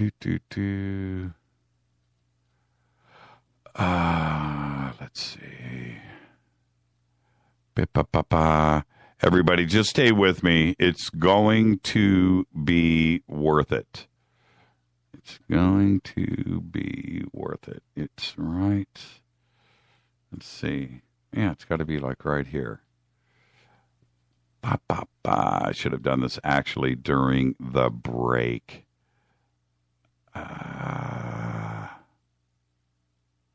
You ready? Yeah. Do you see that? Yeah. Do you see that? Okay. Look at this. There's her ID. And that's it. I'm clicking off of it. I just don't even. What do you make of that? Now, get back on the mic. I think it's interesting. The first thing you see is the ID. Yep. I was contacted by DARPA. And don't say anything else what you just saw, okay? But what you just saw was somebody's DARPA ID. Did you not? Absolutely. You saw the source of where that came in from. Yes. Legit? Absolutely. And they made sure you could see it, too. Yes. And I'm like, what is DARPA? You know, and so I followed up as far as I could go because I had ID, I had a name, and workplace and so forth, you know, what they do at DARPA, and it was all legit, you know? And I'm just thinking, why is somebody reaching out? So obviously, I didn't respond to the email, and I have let it go. I am not going to go there. I'm not. But it feels Men in Blackish, you know, and that little report that I did today on DARPA, I almost didn't want to do that today. I'm a little nervous. You know, I'm a little weirded out by the whole thing. And if you got the email that I just showed you, would you trip? Yeah, I would accept, though. You would? I like to push buttons, man. Oh, man. No. I'm cool with it, man. I'm cool with it, brother. Now, okay, back to the Men in Black thing and the intimidation. The going through what we're doing right now with the X-Files, and there's the Men in Black, and it's an obvious reference there. We have 1, 2, 3 Men in Black films that have come out. Again, back to my direct reference to there are people out there that had never heard of Men in Black until Will Smith, right? Right. And now the idea of the Men in Black is impregnated into pop culture. Dig it? Yeah. Do you understand what I'm saying? And I am fully intimidated by the idea of it. And we have, you know, Chris Carter doing this yesterday. We have the stories that you just told me now. We have the countless references to Men in Black throughout ufology, you know, fully documented. Only photographed, once or twice, maybe, throughout history? Yeah, maybe. Yeah. And do you think that the myth is real and it's worthy of us to be concerned about? Yes. And if it's not real, it's become real. You know, they've played with that. So, and it works. Right? Yeah. You know, it's subtle in some ways, like, you know, with the guys I was talking about, very subtle, but your imagination takes over and it becomes real, and they play with that. Yeah, I'm fully tripped out on it. So that was the other thing that I wanted to say, that the lady that came here and knocked on the door, the quote unquote census lady, she, you know, this was the thing. I came up here and I sat down and I thought about it. I was like, holy crap. Everything, Alex, everything but the fedora. Yeah. Yeah. You know, and I just stopped and I thought about it. You know, that was a black suit, a white shirt, everything but the fedora, but certainly acting weird. And I have you ever encountered a census person? Once or twice, yeah. And what happened? I don't remember, to be honest. That's what I'm saying. Yeah, you know, it was a woman both times. If I normal, right? Yeah, it just seems normal. Nothing strange. No. Obvious questions. Yeah. They go on their way. Yeah. They don't come back for a second visit pushing you about all of these things that she was very persistent with me about, wanting to come back and meet everybody and wanted to have conversations. That's just weird, man. Yeah, Weird. it was just funky. It didn't feel right. Yeah. All right. This is Fade to Black. Our guest tonight is Alex Mistretta. Alex, tell us before we go to the break, what is The Presence about and where can people get the book? You can get it on my website at www.thepresencebook.com or at Amazon. It's an exploration into various facets of the paranormal. There's a parapsychology section, a UFO section, and a large cryptozoology section. It's basically based on my research and my theories. And with in the book, do you present the best evidence? I present the best evidence that guides towards a theory. It's not, it's not about just like case after case after case. It's all about a working hypothesis. I present evidence based on that hypothesis and then go with it. And for you, and we're going to be against a break here in about 60 seconds. For you, what is the best evidence when it comes to cryptozoology? Because we have so many different, for what you brought up, Mothman. Yeah. Right? We have Skinwalker Ranch. We have Bigfoot. So many different varieties of cryptozoology out there. For you, what's the best evidence? Bigfoot and Mokere Membe in the Congo. Those are two where I'm 100% positive it's real. How so? There's just so much evidence going back throughout history and physical evidence. For Bigfoot, you have blood sample, you have hair samples.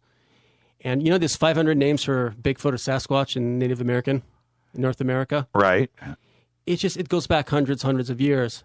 And we're talking about maybe hundreds of thousands of sightings at this point, footprints of dermal ridges. It gets to a point where I can't imagine a scenario where it's not real. What about Yeti? Same thing? Oh, absolutely. Yeah, I think a related species. I think the Yeti is definitely on its way to extinction, however, because the sightings have diminished in the last 50 years. Well, the reason why I think Yeti is as strong, if not stronger, than Bigfoot is so much of not only the Alps and the Himalayas completely nobody has ever set foot anywhere there. But then you go up through the expanses of China and Siberia where nobody has ever been and might not ever be. And that's why I think the existence of something could very well be up there. There must be countless species that have yet to be discovered, let alone Bigfoot or Yeti or Sasquatch. Absolutely. Siberia, best place to look in the world. And think about it. How many miles between Moscow and eastern Russia? I don't even know. I don't know. What is this? Like 10,000 miles, something crazy. All right, let's take a quick break. This is Fade to Black. Our guest tonight is Alex Mistretta. Taking your phone calls next. 323-825-5045. Let's talk about the X-Files. What was your favorite part about last night? I'll talk about mine right after the break. I'm your host, Jimmy Church. Alex Mistretta, 323-825-5045. We'll be right back.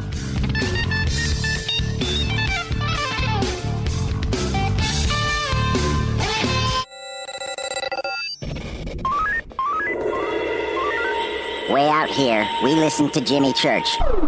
You're listening to Fade to Black. Always on the edge of the hottest alternative talk. Jimmy Church with Fade to Black. KGRARadio.com. ¿Qué tal, mis amigos? Yo soy Mario Carson, el tiburón, y los invito para que escuchen a mi buen amigo Jimmy Church Radio. ¡Claro que sí! Ray Sobbs here once again to tell you about the Space and Alien Snowfest Ufology Conference taking place in the ski resort city of Big Bear Lake in sunny Southern California. What a lineup. Richard Dolan, Chase Kletsky, Micah Hanks, George Norrie, Jason Martell, Jimmy Church, Linda Moulton Howe, keynote speaker Stanton Friedman, and more. Along with the speakers and lecturers, join the luncheon hosted by Jimmy Church. See a world-class UFO ET-themed ice sculpture contest with attendees voting the winner. Enjoy the quaint shops, restaurants, and pubs in Big Bear Lake Village, and enjoy some of the best sky watching you can imagine. After the hectic holidays, gift yourself with a retreat the first week of February and come relax with us in a premier ski resort town high in the mountains of the Southern Sierras with an average of over 300 sunny days a year. Take advantage and book your lodging early and get your tickets now. Visit our website and register at aliensnowfest.com. That's aliensnowfest.com. This is TalkNetwork.com. Did you ever turn to your radio for your favorite talk show to find that it's been preempted for this? In the air to deep right center. Back goes Lewis to the wall, and it's out of here! Or this? And I'm ashamed of you, Hillary, for voting for it. Do you have a favorite talk radio program that's not available in your city? Just go to TalkStreamLive.com for links to the best streaming talk radio shows. At TalkStream Live, you will find live talk shows 24 hours a day, 7 days a week. All your favorites are here. With such a large selection, you will also discover some new favorites. On the go and still want to listen? With the mobile smartphone, simply type TalkStream Live on your internet browser. Now you can take internet radio with you. You will also find hundreds of music, news, and sports streams. Best of all, the TalkStream Live directory is free and there's never a login required. Remember TalkStreamLive.com, the fastest route between you and your favorite talk radio show. You are listening to Fade to Black with Jimmy Church on the Game Changer Network. Oi, oi, I'm Reese Evans. You're listening to Jimmy Church. This is Revolution. The revolution will not be televised. The revolution is on radio. Ciao.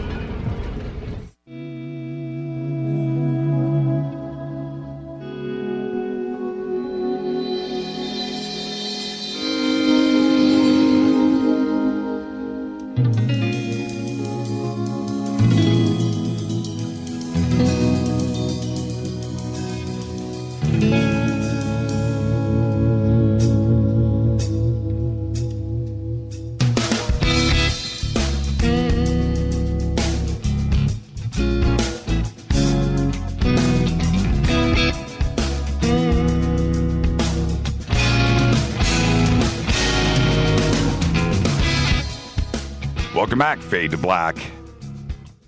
Bespoke radio for the masses on KGRA The Planet, Game Changer Network, and TalkNetwork.com. I'm your host, Jimmy Church. Tonight, in the studio with us, in the bunker, Alex Mistretta. And let's go straight to the phones. Hi, you're live on Fade to Black. Who's calling? That'd be me, Jimmy. Who is me? The voice is remotely familiar. You don't recognize the dulcet tones of my voice. It's Steve Murillo. Everybody, say hi to Steve. Buddy. How are you, Alex? Steve?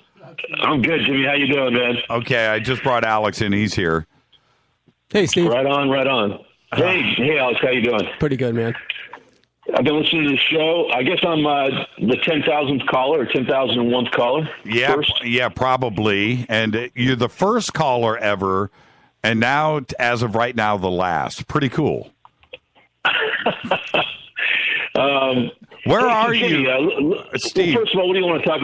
You want to talk about X-Files? It was pretty awesome. I loved it. Yeah, well, I agree with you, Jim. It's like they opened their. They just like spilled their guts in about 20 seconds when Mulder's standing in the living room. Yeah, and he's kind of laying it down for Scully.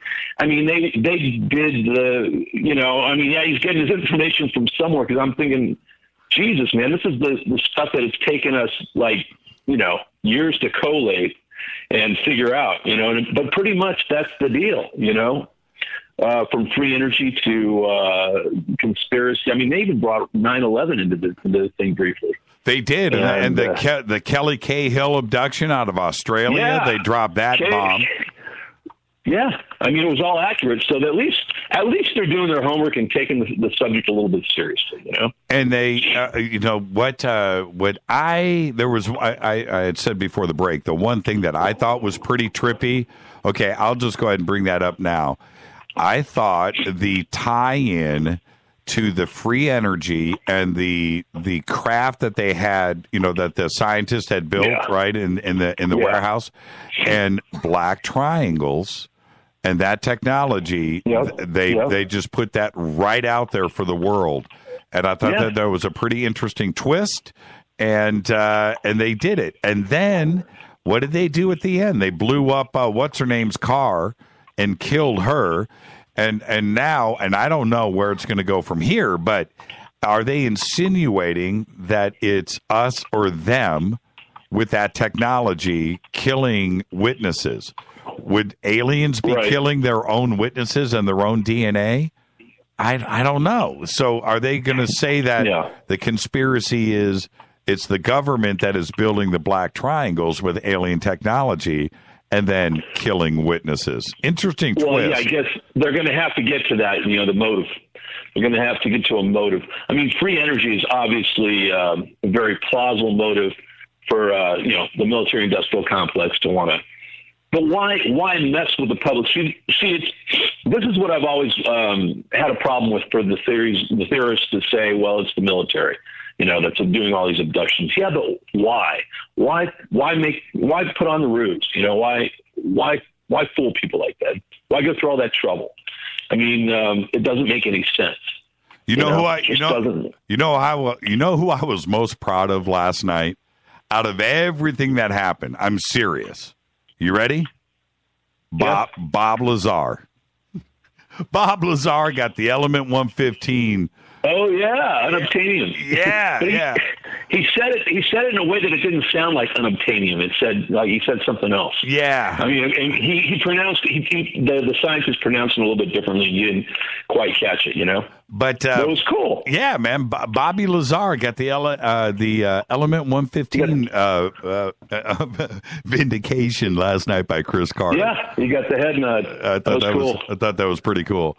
All right, so you had a question for Alex, actually. I'm curious. What is it? Well, okay, so Alex mentioned his little episode with the sort of Men in Black thing. But, he blew me away last month. He told me a story. I've known this guy for, almost 15 years. Right. And Alex tells me this story that I'd never heard before. Alex, you want to tell him the story about the silent helicopter? Yeah, sure. This was back in the 1990s. I was in college in Chicago. I had this habit around 2, 3 o'clock in the morning. I would get hungry, and I would grab my mountain bike, pink neon mountain bike, by the way. I called the Amazon, and I would go. That part you left out last time, yeah. Yeah, I don't remember this part of the story. Don't judge me, man. It was the 90s. So, That's all right, man. I used to like riding middle of the night in Chicago because you can, they had this big jumps downtown. You can kind of jump off the sidewalks, not so many cars, that whole deal. I was really into it for a while. Go down. Well, you would have to jump cars if it was a pink mountain bike. You had to be manly somewhere. Right. Yeah. You weren't wearing pink shorts, were you? Hey, when I was on tour for volleyball, I had pink neon shorts and a pink neon sunblock. I don't need that visual. You sure? 90s. I don't need that. Man. Yeah, let's move on. All right, let's forget that part. Ladies team, but anyway. Yeah, right. So 3 o'clock in the morning, I'm done, right? So I'm heading to McDonald's. There's a 24-hour McDonald's downtown Chicago. And I'm riding back. And to get back to my school, you go over this little bridge over the Chicago River. And there's a couple warehouses in that neighborhood. It's pretty secluded and right near downtown. And so I go around the bridge. And then you come around on the street. And all you see is 2 warehouses on each side, right? It's not a residential area or anything. And all of a sudden, all I remember is this large black helicopter hovering there about, I want to say like 10 feet off the ground. In downtown Chicago? Downtown Chicago. 3 o'clock in the morning, 10 feet off the ground, just staring right at me with the big fuel, refueling the big What do you call that, Steve? It's a refueling arm. Yeah, the arm. Oh, you mean the fuel probe? The probe. Yeah, fuel probe. Right. Okay, so, man, 10 feet off the ground, Alex, big old helicopter. It must have been really loud, a lot of wind, right? No noise, nothing. Completely silent. Completely silent. Wow. And I'm staring at... How does that work? Yeah, weird, huh? Yeah, whisper mode. Yeah. So I'm staring at it, and this, this sighting, whatever you want to call it, it's, I don't know, it's about, I want to say 20 to 30 seconds maybe. And here's the weird thing. You have the Oz factor. It's really weird. And all of a sudden, it's just, I don't remember what happened. It's gone. What do you mean? Missing time? I have no idea. No, I don't, there's no missing time because I got back to school. It was like 3:20, 3:30, whatever it was. And it was already around 3 o'clock in the morning already. But I don't remember. I didn't see it leave. I didn't hear anything. I don't even remember thinking it's weird that it was there and it was gone.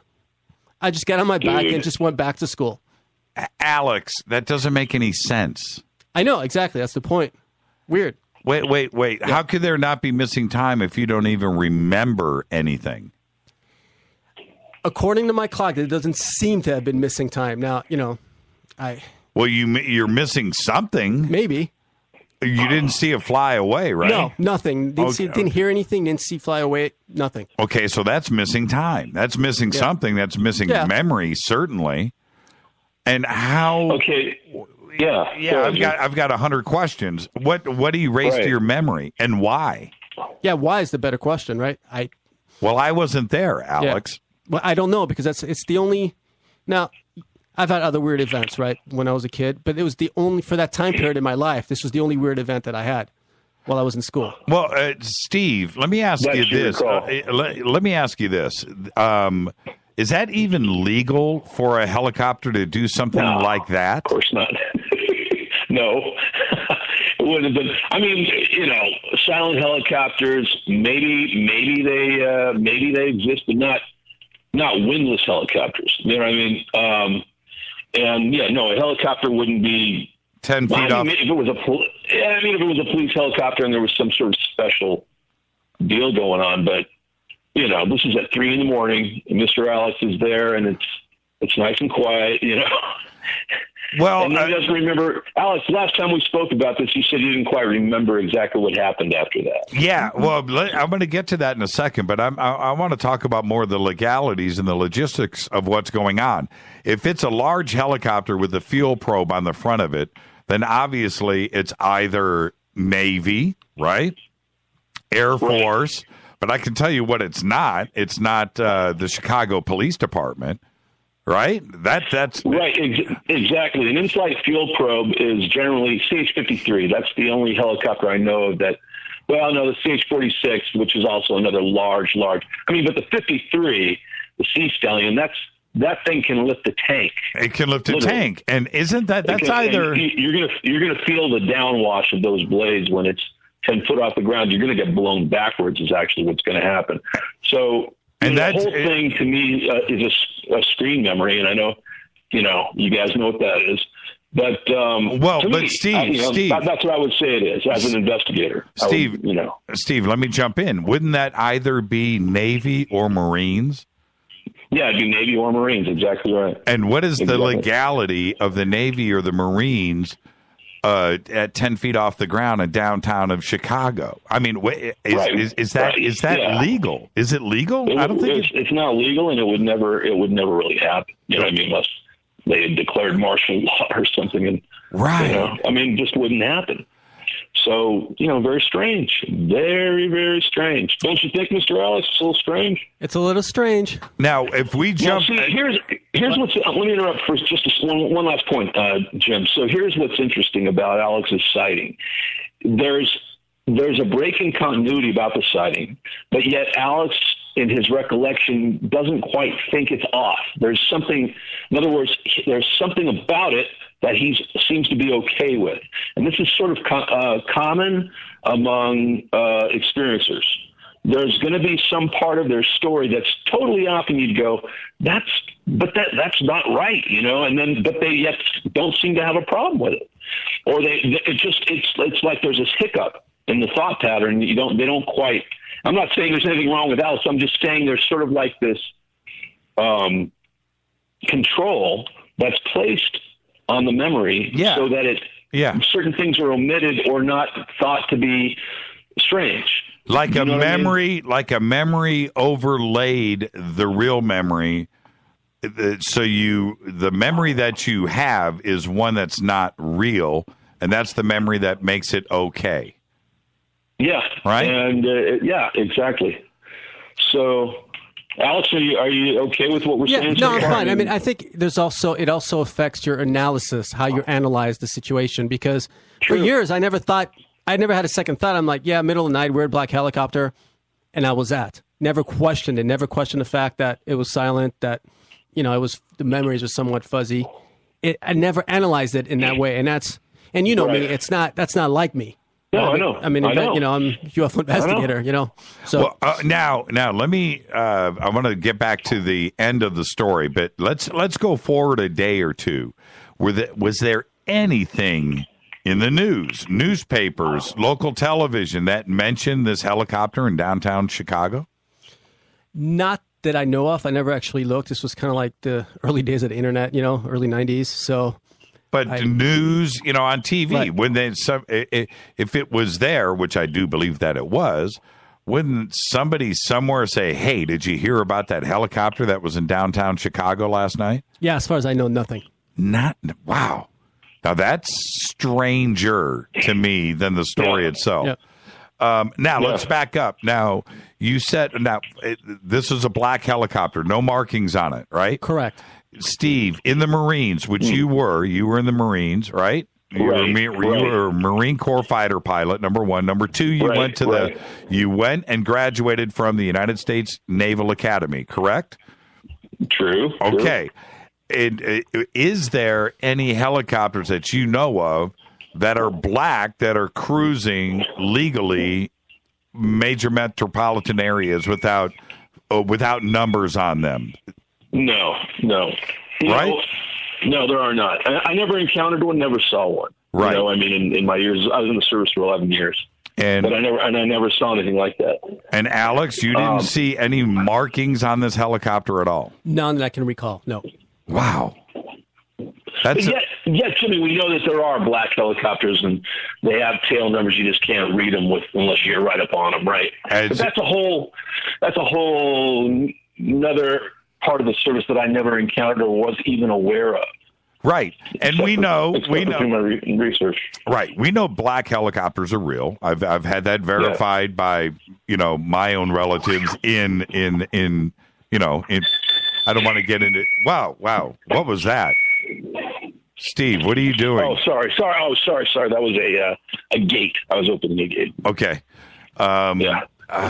Steve is entering an underground facility somewhere here. I'm going into my safe room. But we know, exactly. We know that black helicopters exist. And the reason why they are black, they have tail numbers on them, but the tail numbers are black. Legally, you have to have a tail number. The tail numbers are there. If you went up to a black helicopter that landed and it was sitting there, you'd go up and look and go, oh, holy crap, it does say Air Force on it. It does say this. It does say, it does have a tail number. But the reason why they're there, why? Because they don't want to be identified. It's black because they're doing something covert and they need to have that secret identity tied to it. I get all of that. Put all of that into the mix. I understand black helicopters going on in Afghanistan or in Europe or South America or wherever. Okay, but inside of the United States, black helicopters are disturbing. What's the reason for that kind of secrecy and spying inside of the United States? And then if you take that one step further, downtown Chicago at 3:00 in the morning and apparently erasing memory. That's what I get out of this because Alex is a strapping, smart young man, right? Yes. Right? And how could you not possibly remember the events of the evening and what any young man that encounters something like that is going to retain all of it because it's a fascinating thing to see. right? You're going to go, holy crap. Oh, check it out. Whoa, look at that. What kind of helicopter is it? Oh, it's that. It's that kind of stuff. Wow, it's silent. It's this, it's that. It's flying away. I'm going to look underneath it. I'm looking at that. That's what you're going to do.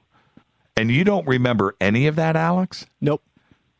I never even mentioned the event till, now granted, in college, I was an athlete and all that, so I was kind of in the closet when it comes to, the weird UFO stuff. But I never even thought about telling someone about it till, I don't know, maybe 10 years later. What do you think? Have you thought about any type of regression therapy or trying to remove the block that is there to go and try to figure out actually what happened? Yeah, I've thought about it.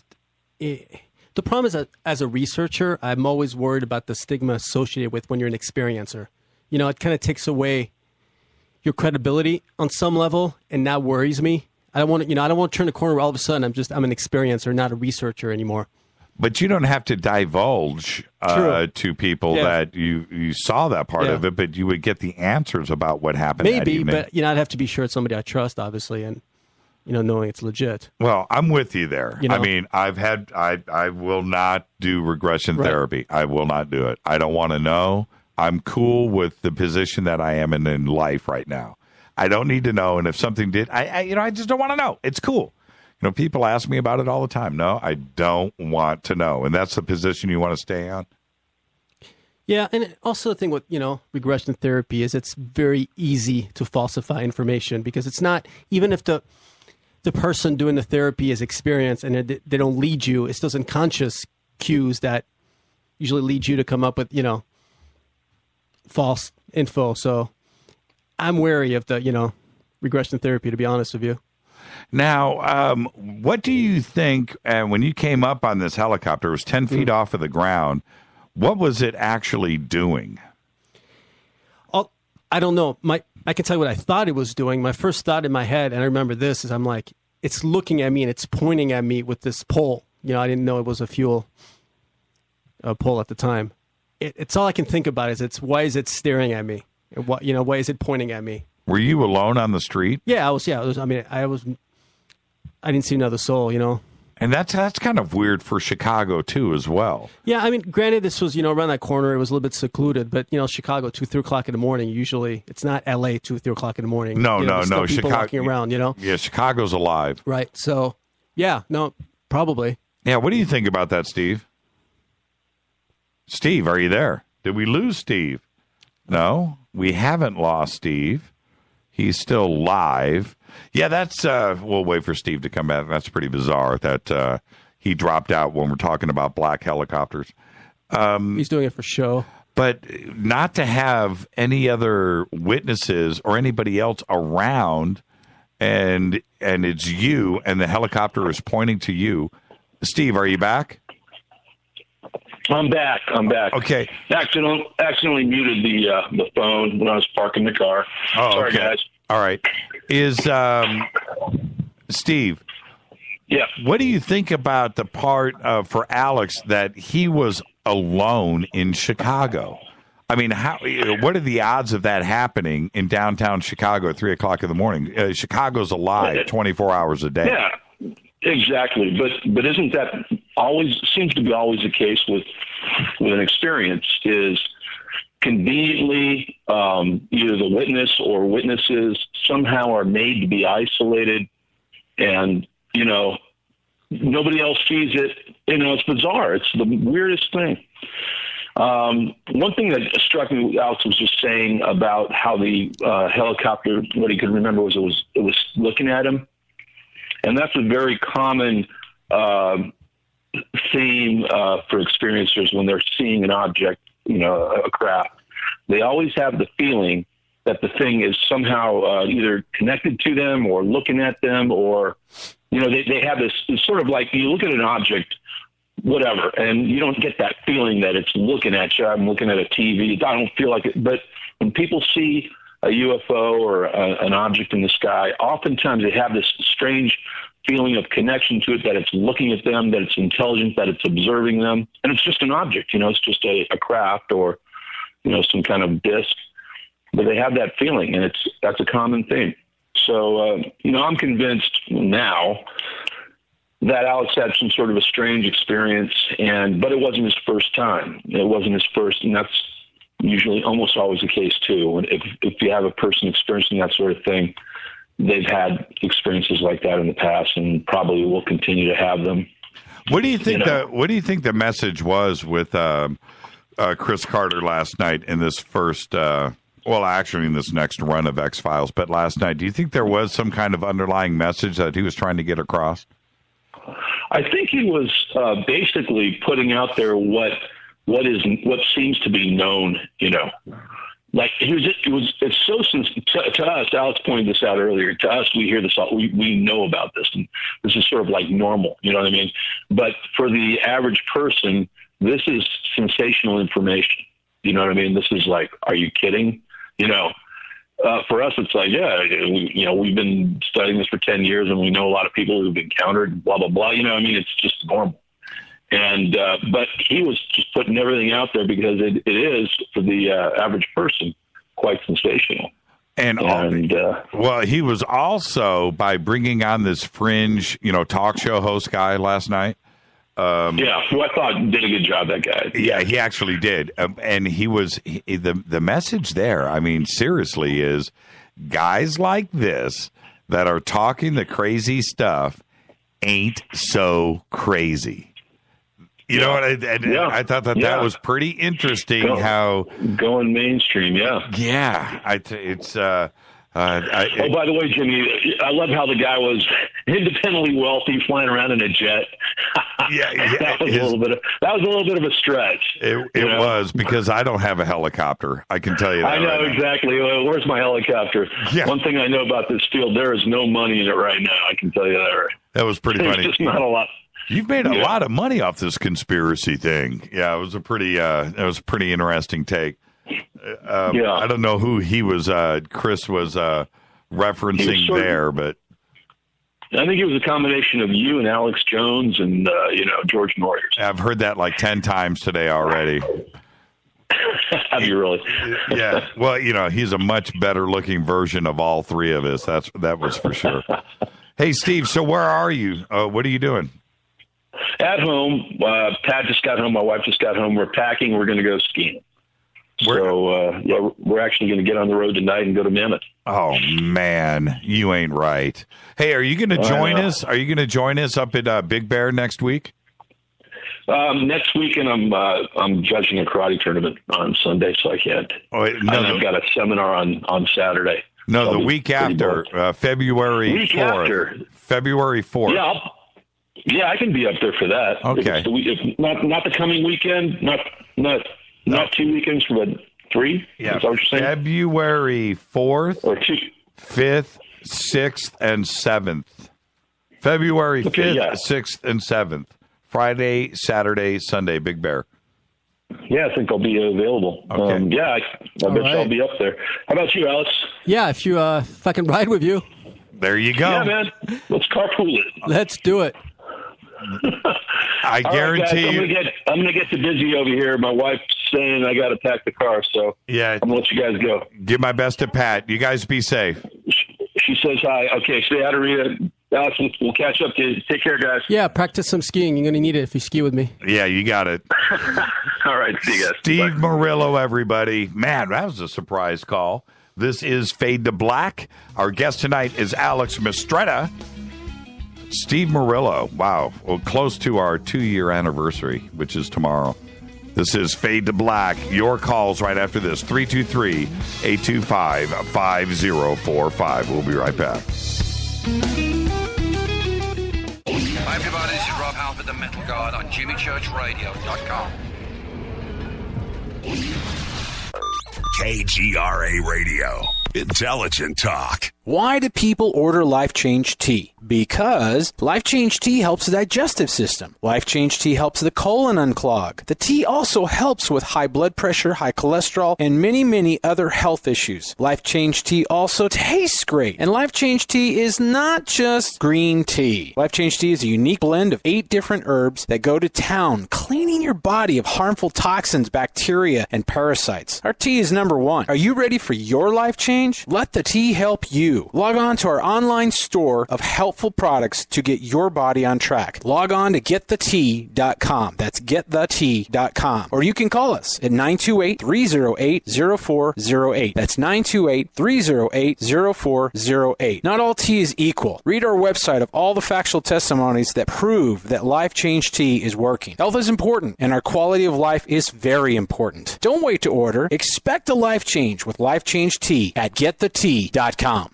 Hi, I'm Richard Dolan. When I'm not hosting my radio program, The Richard Dolan Show on KGRA, or writing new books on UFOs, I run a publishing company. I'm proud to say that Richard Dolan Press has published some of the most fascinating books available on UFOs and related subjects. They include Dr. Bruce Maccabee's classic analysis of the UFO cover-up, David Marler's breakthrough book on triangular UFOs, Dr. Richard Sauter's unique work on underground bases, and other classics by Grant Cameron, Chase Kletsky, and Dr. Bob Wood, not to mention intriguing works by Eve Lorgan and Laurie MacDonald that deal with truly bizarre phenomena. I'm proud to publish such high-quality and original works, and there are several amazing books about to be released over the next few months. Go to richarddolanpress.com to learn more.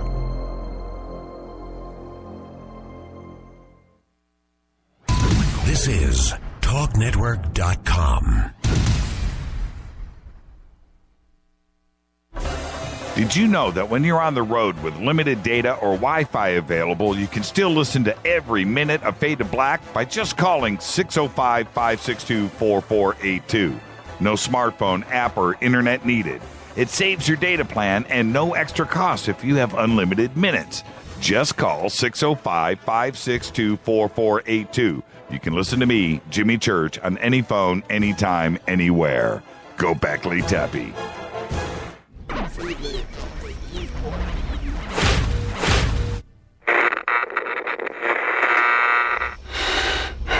You want to know a secret? I love ponies. I really love ponies. I'm serious. I couldn't stay sane without ponies to brush. Why Fade to Black? Because you never got that pony. Damn it. This is Fade to Black with Jimmy Church on the Game Changer Radio Network and KGRA, the Global Radio Alliance.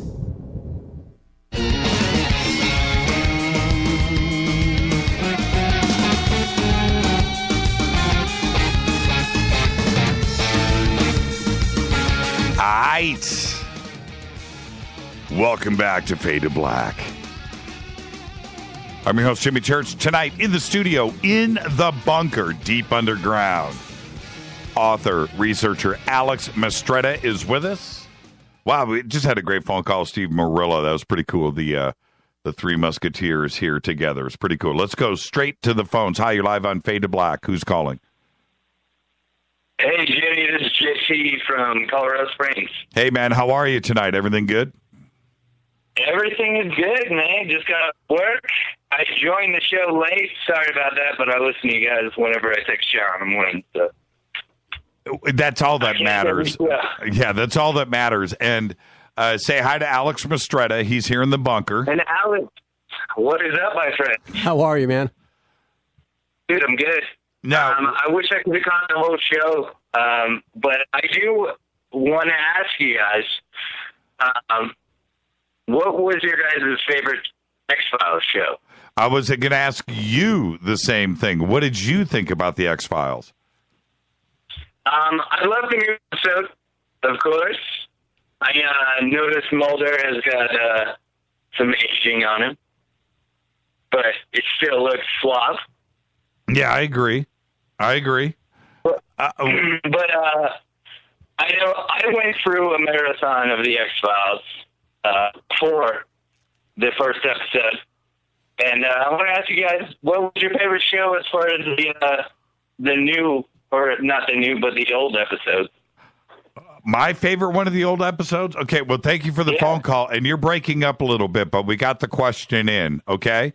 Oh, I'm sorry, man. Yeah, it's all right. It's all right. And then tonight is the second episode, and we'll be talking about that tomorrow. Okay, so Alex and I will answer this off of the air. You ready? Okay. Okay, man, you're breaking up a little bit. That's why. Yeah, that's fine. Okay. Alex, what was your favorite episode of the X-Files? Do you have one? Yeah, the first one. The intro, because to me that was like, finally, this is what I want to do.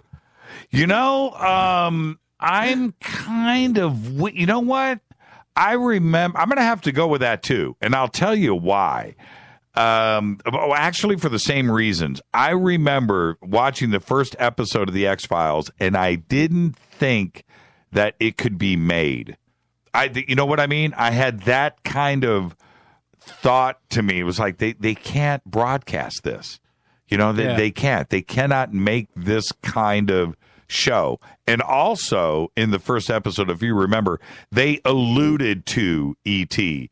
They alluded to, government cover-up. They alluded to what the future was going to be about with the series without going there. And it was a good prelude to, the next, I don't know how many years that the show ran. But, yeah, I agree. Hi, you're live on Fade to Black. Say hi to Alex Mistretta. Who's calling?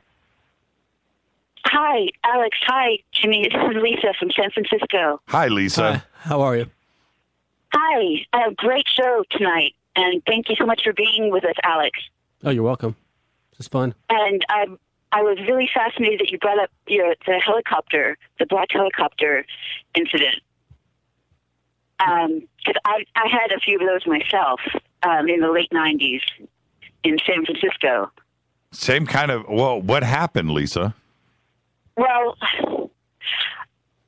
at the time, I didn't really tell that many people because I didn't think anybody would believe me. But I've noticed these silent black helicopters in the sky late at night, and no one else seemed to notice them. And I just had a sixth sense for them when they were overhead, and I would point them out if I was with a friend, I'd point them out to my friends, and it was just really strange. And I found a newspaper article a number of years later that actually verified it for me, that the SFPD had bought a couple of the military stealth helicopters and were planning on using them. So I figured they were maybe doing maneuvers or practicing or whatever, and just kind of maybe just messing around with people at night. But actually it went on. Actually, I had a number of incidents over several years. And it stopped, and I actually didn't know why, but I found out just like a couple of years ago, I found another newspaper article and I found out that both of the helicopters in two different incidents had crashed. So the SFPD hasn't had them for a few years, but they definitely had them in the late 90s. What would the SFPD need with a black helicopter? They didn't need them. I mean, this was pre, 9/11, and I guess the DOD was already militarizing the police back then. If they could afford it. Right. I mean, I don't think you need black helicopters for Haight-Ashbury. I think everybody there is definitely not. Yeah, you know what I mean? I don't see San Francisco being now Oakland and some of the issues that are going on over there. That's a whole other thing. But San Francisco itself and the good people up there, I will just say this right now. It's one of the most relaxed cities ever, ever. I mean, there is no tude there. What would you need? What would the San Francisco Police Department, Oakland Police, the need for a black helicopter or two? I could kind of go with that. It kind of makes sense. But the San Francisco Police Department, black helicopters for what? I mean, it was really eerie. I actually had an incident where I was in Golden Gate Park with a friend of mine, and he had, made this little laser thing, and one of the helicopters, came along, and I pointed it out to him, and he flashed this laser thing he built at it, and it started following us, and it followed us through the trees with no lights on. It had no, outboard lights on, no interior lights on, and followed us through the trees for like 15 minutes. Well, you guys asked for that. Yeah, I punched him after he did that. Yeah, do you remember, did you guys ever play the video game, Alex? I don't know if you've ever played this video game called Kill All Humans. No, I've never heard of it. Okay, it's a UFO alien game where I think that's what it was called. Kill all humans, attack all humans, kill all humans, and you can either play the part of the alien or play the part of humans right on the ground. But anyway, and it's a great video game. It's really cool. It's tongue in cheek, but also disturbing at the same time. But there's a level in the game. Trip on this, Lisa, at Golden Gate Park. Oh no! Yes, and it's a concert at Golden Gate Park. I don't think the concert it's people gathering for a concert, right? They got the stage and they got the gear and everything, and then it's all the hippie type free people in Golden Gate Park, and it gets attacked by flying saucers, and wow. Yeah. And that whole level of the game is Golden Gate Park in downtown San Francisco. It's absolutely incredible.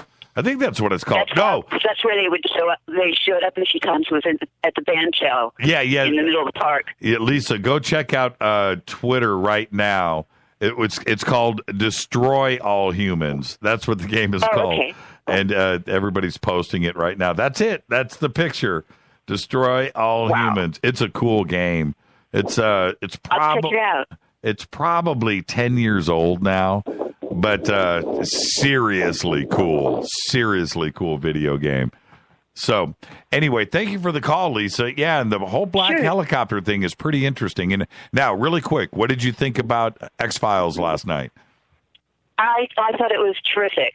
I thought it was great. I loved how they mentioned all these things that we know to be the truth, and they kind of presented it as fringe sort of stuff. But I'm just glad that it's getting out there, and hopefully, it'll reach some people. It'll definitely reach some people that it hasn't reached before, and they'll start looking into things.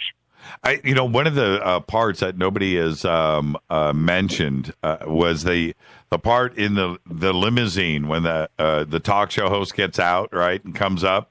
And he goes, you want to get in the car? Well, no, we're cool standing out here. And he goes, man, they got the drones flying overhead, and they can listen to, they have brown box technology. I think that's what he said. And they can listen to our voice. And what did Mulder and Scully jumped in the car? Right. I thought that was pretty. I'm going to start looking up, and I'm going to do some research on that low-flying aircraft and listening technology. I thought it was hilarious. Thank you so much, Lisa. Be safe up there. Always, Jimmy. You too. Thank you. Thank you. Good night. Lisa in San Francisco. Hi, you're live on Fade to Black. Who's calling? Well, it's me, another ex-San Franciscan. Hey, Dino. Say hi to Alex Mistretta. Hi, Alex. Hey, so Dino. Great to have you on tonight, and so great to say hi to my fellow Lisa there. I don't want to talk about black helicopters, but I do remember I was living back right by Golden Gate Park back in the day, and the police, they weren't like black helicopters like that we talk about here. They were two-person helicopters with spotlights, and they did need them to over Golden Gate Park and in the Bayview Hunters Point district. They were keeping the black people down back in the day. But I believe there was a shooting or someone got shot at one of the helicopters.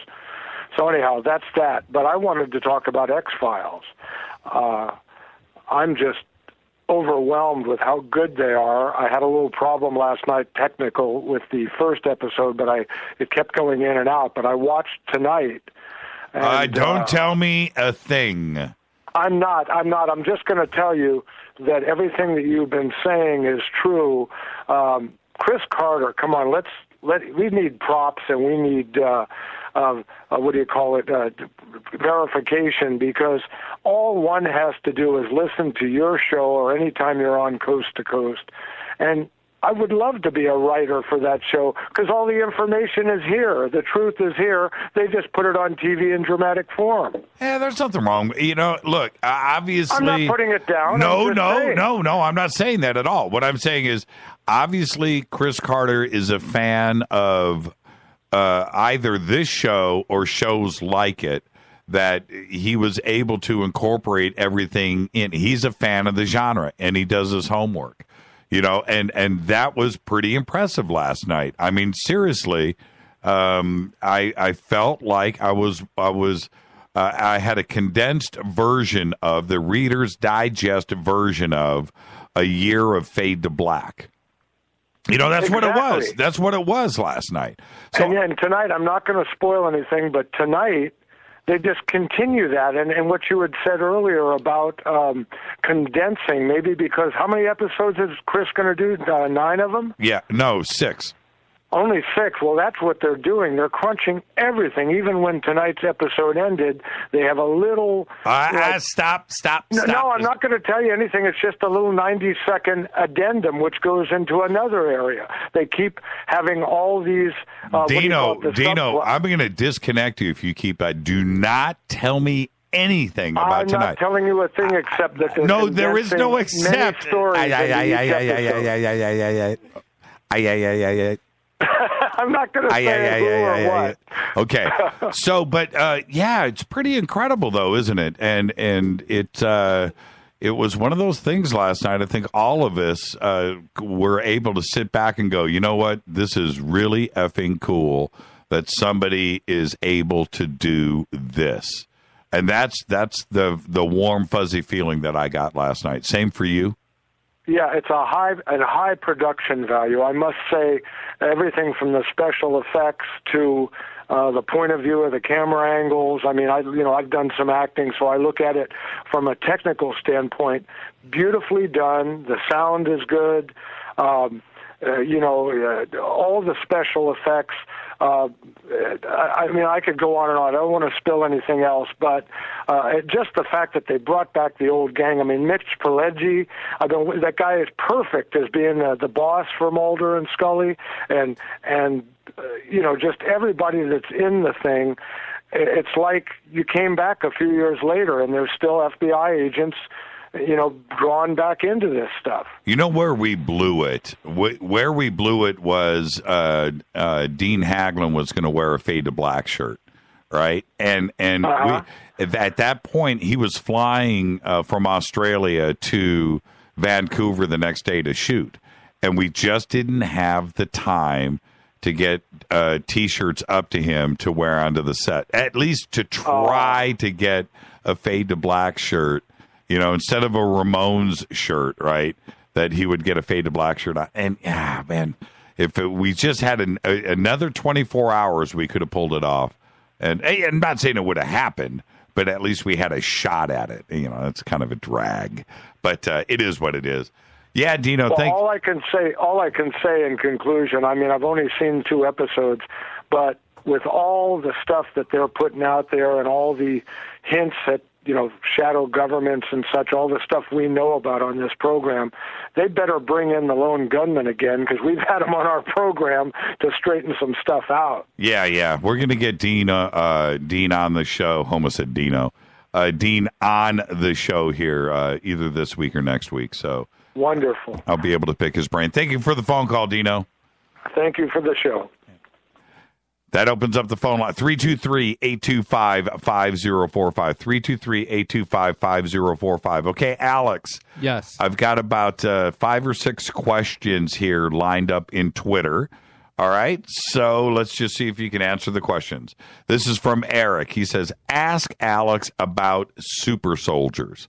Have you looked into that? No, honestly, I don't know a whole lot about it. Yeah, that's a fringe topic. Yeah, I apologize. That's okay. Okay, let's go to Les says, ask about Skinwalker Ranch. Now, what Les is referring to, everybody, was probably about 2 years ago now. Alex and Steve Murillo went up to Skinwalker Ranch to do an investigation, and they did it. Part of it live on the radio here back at Fade to Black, and that was one of the coolest nights that we've ever had here on Fade to Black. But tell us, we have the part that you were live on the air. What happened after that? Anything? What did you guys see up there? We didn't see a whole lot. All I saw about had to be about a couple hours after we got off the phone with you, off the air, right? So we know the guards were still on the property because I could see the flashlights. But at one point, there was a flash of light that came from the ground and went up and kind of disappeared at the higher tree level. And I didn't think it was a flashlight only because the guy would have to be climbing the tree really fast. And this was around the area that we know the guards are kind of heading out to. So maybe something was going on, but, it's not enough to really, to make any kind of determination. Aside from that, I got, what was interesting is when we got close, the guards let out the dogs on public land, I might add, because I wasn't on the property yet. I was filming the entrance. I know the guard was behind there because he had the floodlights in my face at one point, and he let the dogs out, and dogs came around the corner, started running at me on public road. Really? And I didn't hear about this. Yeah. So, and then that was a famous scene where Steve was yelling at me to get back in the car, and I'm like, no, man, I want to film these guys, And so I was trying to film the dogs coming at me, and I couldn't get him on camera because it was too dark. And then, plus the floodlight. And yeah, so they weren't like German Shepherds or Dobermans. They were like more like ranch dogs. But it was interesting that, they were allowed to let them go. Wow. Outside the property. Wow, that's crazy. Yeah, it was cool. Yeah, dogs freak me out. Hi, you're live on Fade to Black. Say hi to Alex Mistretta. Who's calling? Hey, Jamie, it's John from New Hampshire. How you guys doing tonight? Hey, John. You good? Hi. Did you see X-Files last night? Oh, of course I did. I've been waiting for that for 14 years. Yeah, right. What'd you think, John? I thought it was awesome. I love how they kept the classic dialogue and the classic filming and the classic acting. It wasn't, updated as much as like a reboot would be. I know a lot of people are calling it a reboot. I see it as a continuation. I mean, it is called season 10. It's not a new start or something. You know what I mean? I do, and I'm glad you brought up that point because I got that same vibe last night. There wasn't any drastic swings, to the left or to the right. The look, the feel, the dialogue, the attitude, the darkness. It just felt like, I totally agree with you, and I'm glad that they didn't screw that up. There was in the classic Mulder one-liners. He still does them great, but they're just updated with new information for him to make fun of. How about the smoking guy at the end? Was that pretty? That was pretty trippy. Oh, CSM. I mean, yeah, I love him. I lit one up to after that. Yeah. Seeing him, I don't know how he's still alive after. I mean, no one dies in the X-Files really, but he that was a real that was an awesome ending. So, and I know that you're happy with the look and the feel and the dialogue. What did you think about the message? I thought the message was great. It still kept, like I said, how X-Files was back in the day, but it updated it and it shows a new image to the masses, like you were talking about, like we're all talking about. Yep. That a lot of people, like you said, 90% of the population probably doesn't know. And a lot of people didn't watch X-Files back in the day. It was a frowned upon show. It was, kind of looked on as a goofy alien stuff, whatever, blah, blah, sci-fi. Now you get this whole new generation watching, this 6-part series, and they're going to go back and watch the other 9 seasons and think it's an awesome show and learn a thing or two. There was one little hidden thing. I'm going to throw this back at you, John and Alex. I didn't mention this. I caught this last night. There was one little hidden gem that Chris Carter did for all of us aficionados in UFO research.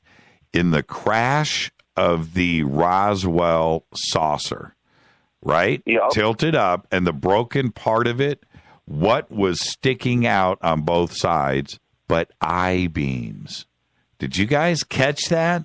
The whole I-beam. It was built with I-beams, yeah, almost like riveted and stuff, like the way it was put together. Right, and all of the talk about the little I-beam pieces, that were floating around Roswell, and Jesse Marcel and his son had handled those pieces. They were for the whole world to see. Were the I-beams sticking out of the craft. Alex, did you catch that? No, I didn't even notice it, to be honest with you. It was a pretty... I saw that. I know you're talking about. Yeah, it was subtle. But for us, it was like, Chris, that's a nice little touch there. He didn't have... I definitely think he knows something. Carter has to know something that we don't... Well, know something that we all speculate on. I'll say it like that.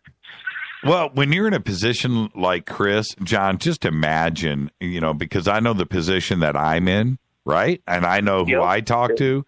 Imagine the position that he's in and the people that approach him with information, official and otherwise. He must have it by the truckload.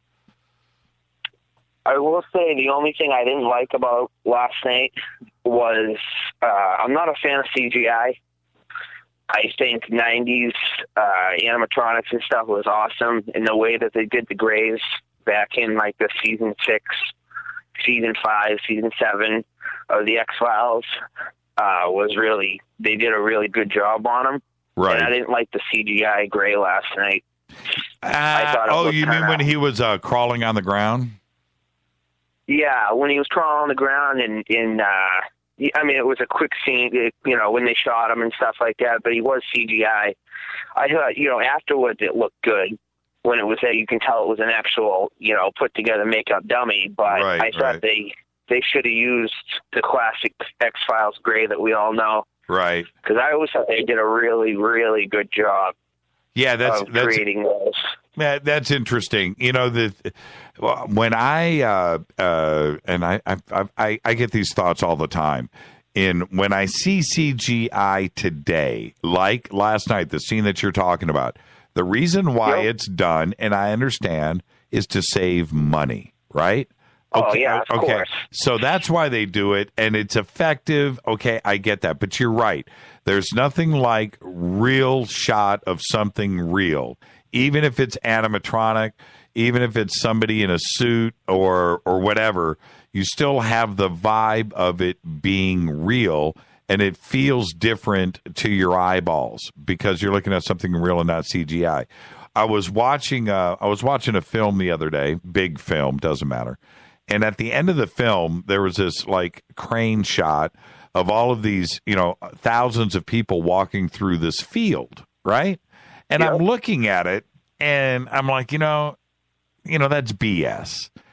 It's obviously a crane shot of a field with CGI people walking through it. And they do that to save money so they don't have to pay thousands of extras walking through this field. And it's a letdown to me because I know that it's CGI and they just put that piece in the film because they needed it for the film, for the story, yes, but they did the CGI thing, which is obviously fake, to save money. And you know what? If you just want to make a better film, just spend a little extra money, pay some people, to go out and walk through the field. That's all you got to do. It looks better in the end. And in the end, you just have a better film for longevity, for the people that are going to be out there in 10 or 15 years watching your film. Do you agree with me, Alex? Absolutely. That's it? Just absolutely? Yeah. This is radio. You need to tell me why. Well, here's the thing, too, though. No, they also do it this way so they can do the effects post-production. It saves, time on shooting. Right. But yeah, no, I agree. In the long run, the thing with CGI is at some point it always improves. So 5-6 years down the line, it's going to look bad to that new generation. Yes. And that's the problem with it. Right. If you think about one of the reasons why the original Star Wars, right? The original episode 6 or whatever came out in 1977. The reason why that looks so good is because it's models shot on film, right? That's why if you go back to 2001, the reason why it looks so frigging good is because it is real. Right? The gimbal that they made, the round sets to walk through, it's real. It's not fake. Yeah. It's not CGI. And it looks real, and because it is real. The spaceships, the model building, the way that they did it, they shot it.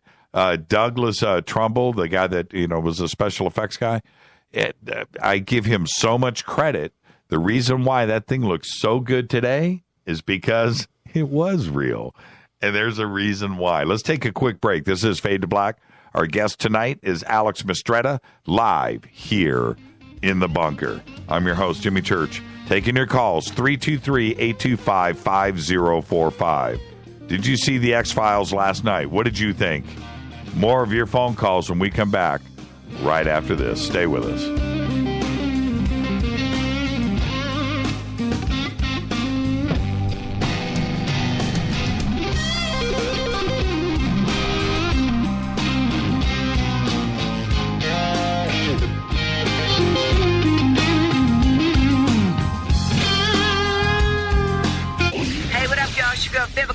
here, and you are listening to my boy, Jimmy Church, on JimmyChurchRadio.com. Despite popular opinion, reading a book will not make you smarter.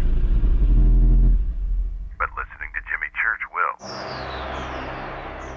Hi, folks. Ray Sobbs here with KGRA to tell you about something very special taking place in February 2016. I'm talking about the Space and Alien Snowfest Ufology Conference taking place at the beautiful ski and snowboard resort city of Big Bear Lake in sunny Southern California. We've got Richard Dolan, Chase Kletzky, Micah Hanks, Jason Martell, Jimmy Church, Linda Moulton Howe, Mike Barra, and keynote speaker Stanton Friedman will be presented a Lifetime Achievement Award. George Norrie and his producer Tom Danheiser from Coast to Coast AM Live will be with us all weekend. After the hectic holidays, gift yourself a retreat on top of the world the first weekend in February 2016 with a one-of-a-kind ufology event featuring some of the top minds in the field. Take advantage and book your lodging early and get your tickets now and register at aliensnowfest.com. I'll be there. Don't miss out.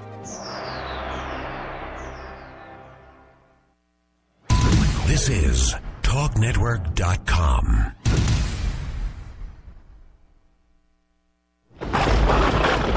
Hello, Fadernauts. Are you looking for the ultimate Bluetooth speaker system? Well, check this out. The Studio Dome surround sound system, featuring the Studio Dome 1 SD1 and the Studio Boombox SBB wireless Bluetooth speakers, is the perfect way to get surround sound without all of the cable headaches. With its own hard shell custom carrying case for taking your surround sound experience on the go. Each hard shell case comes packed with an SBB, 2 SD1s, cables, and power. It's just $99. And you use the promo code Jimmy, and you get yourself some free shipping. Once again, Studio Dome brings you the best deal on the net. Anywhere. Just go to the Studio Dome banner, JimmyChurchRadio.com, promo code Jimmy. Go Beckley Teppy. Erica, Brittany, Gabby, and you're listening to JimmyChurchRadio.com. It's not a lifestyle we chose. We were born this way. KGRARadio.com.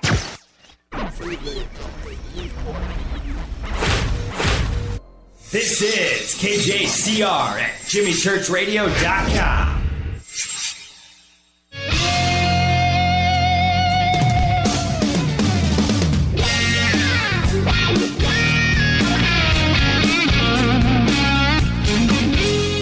Welcome back to Faded Black.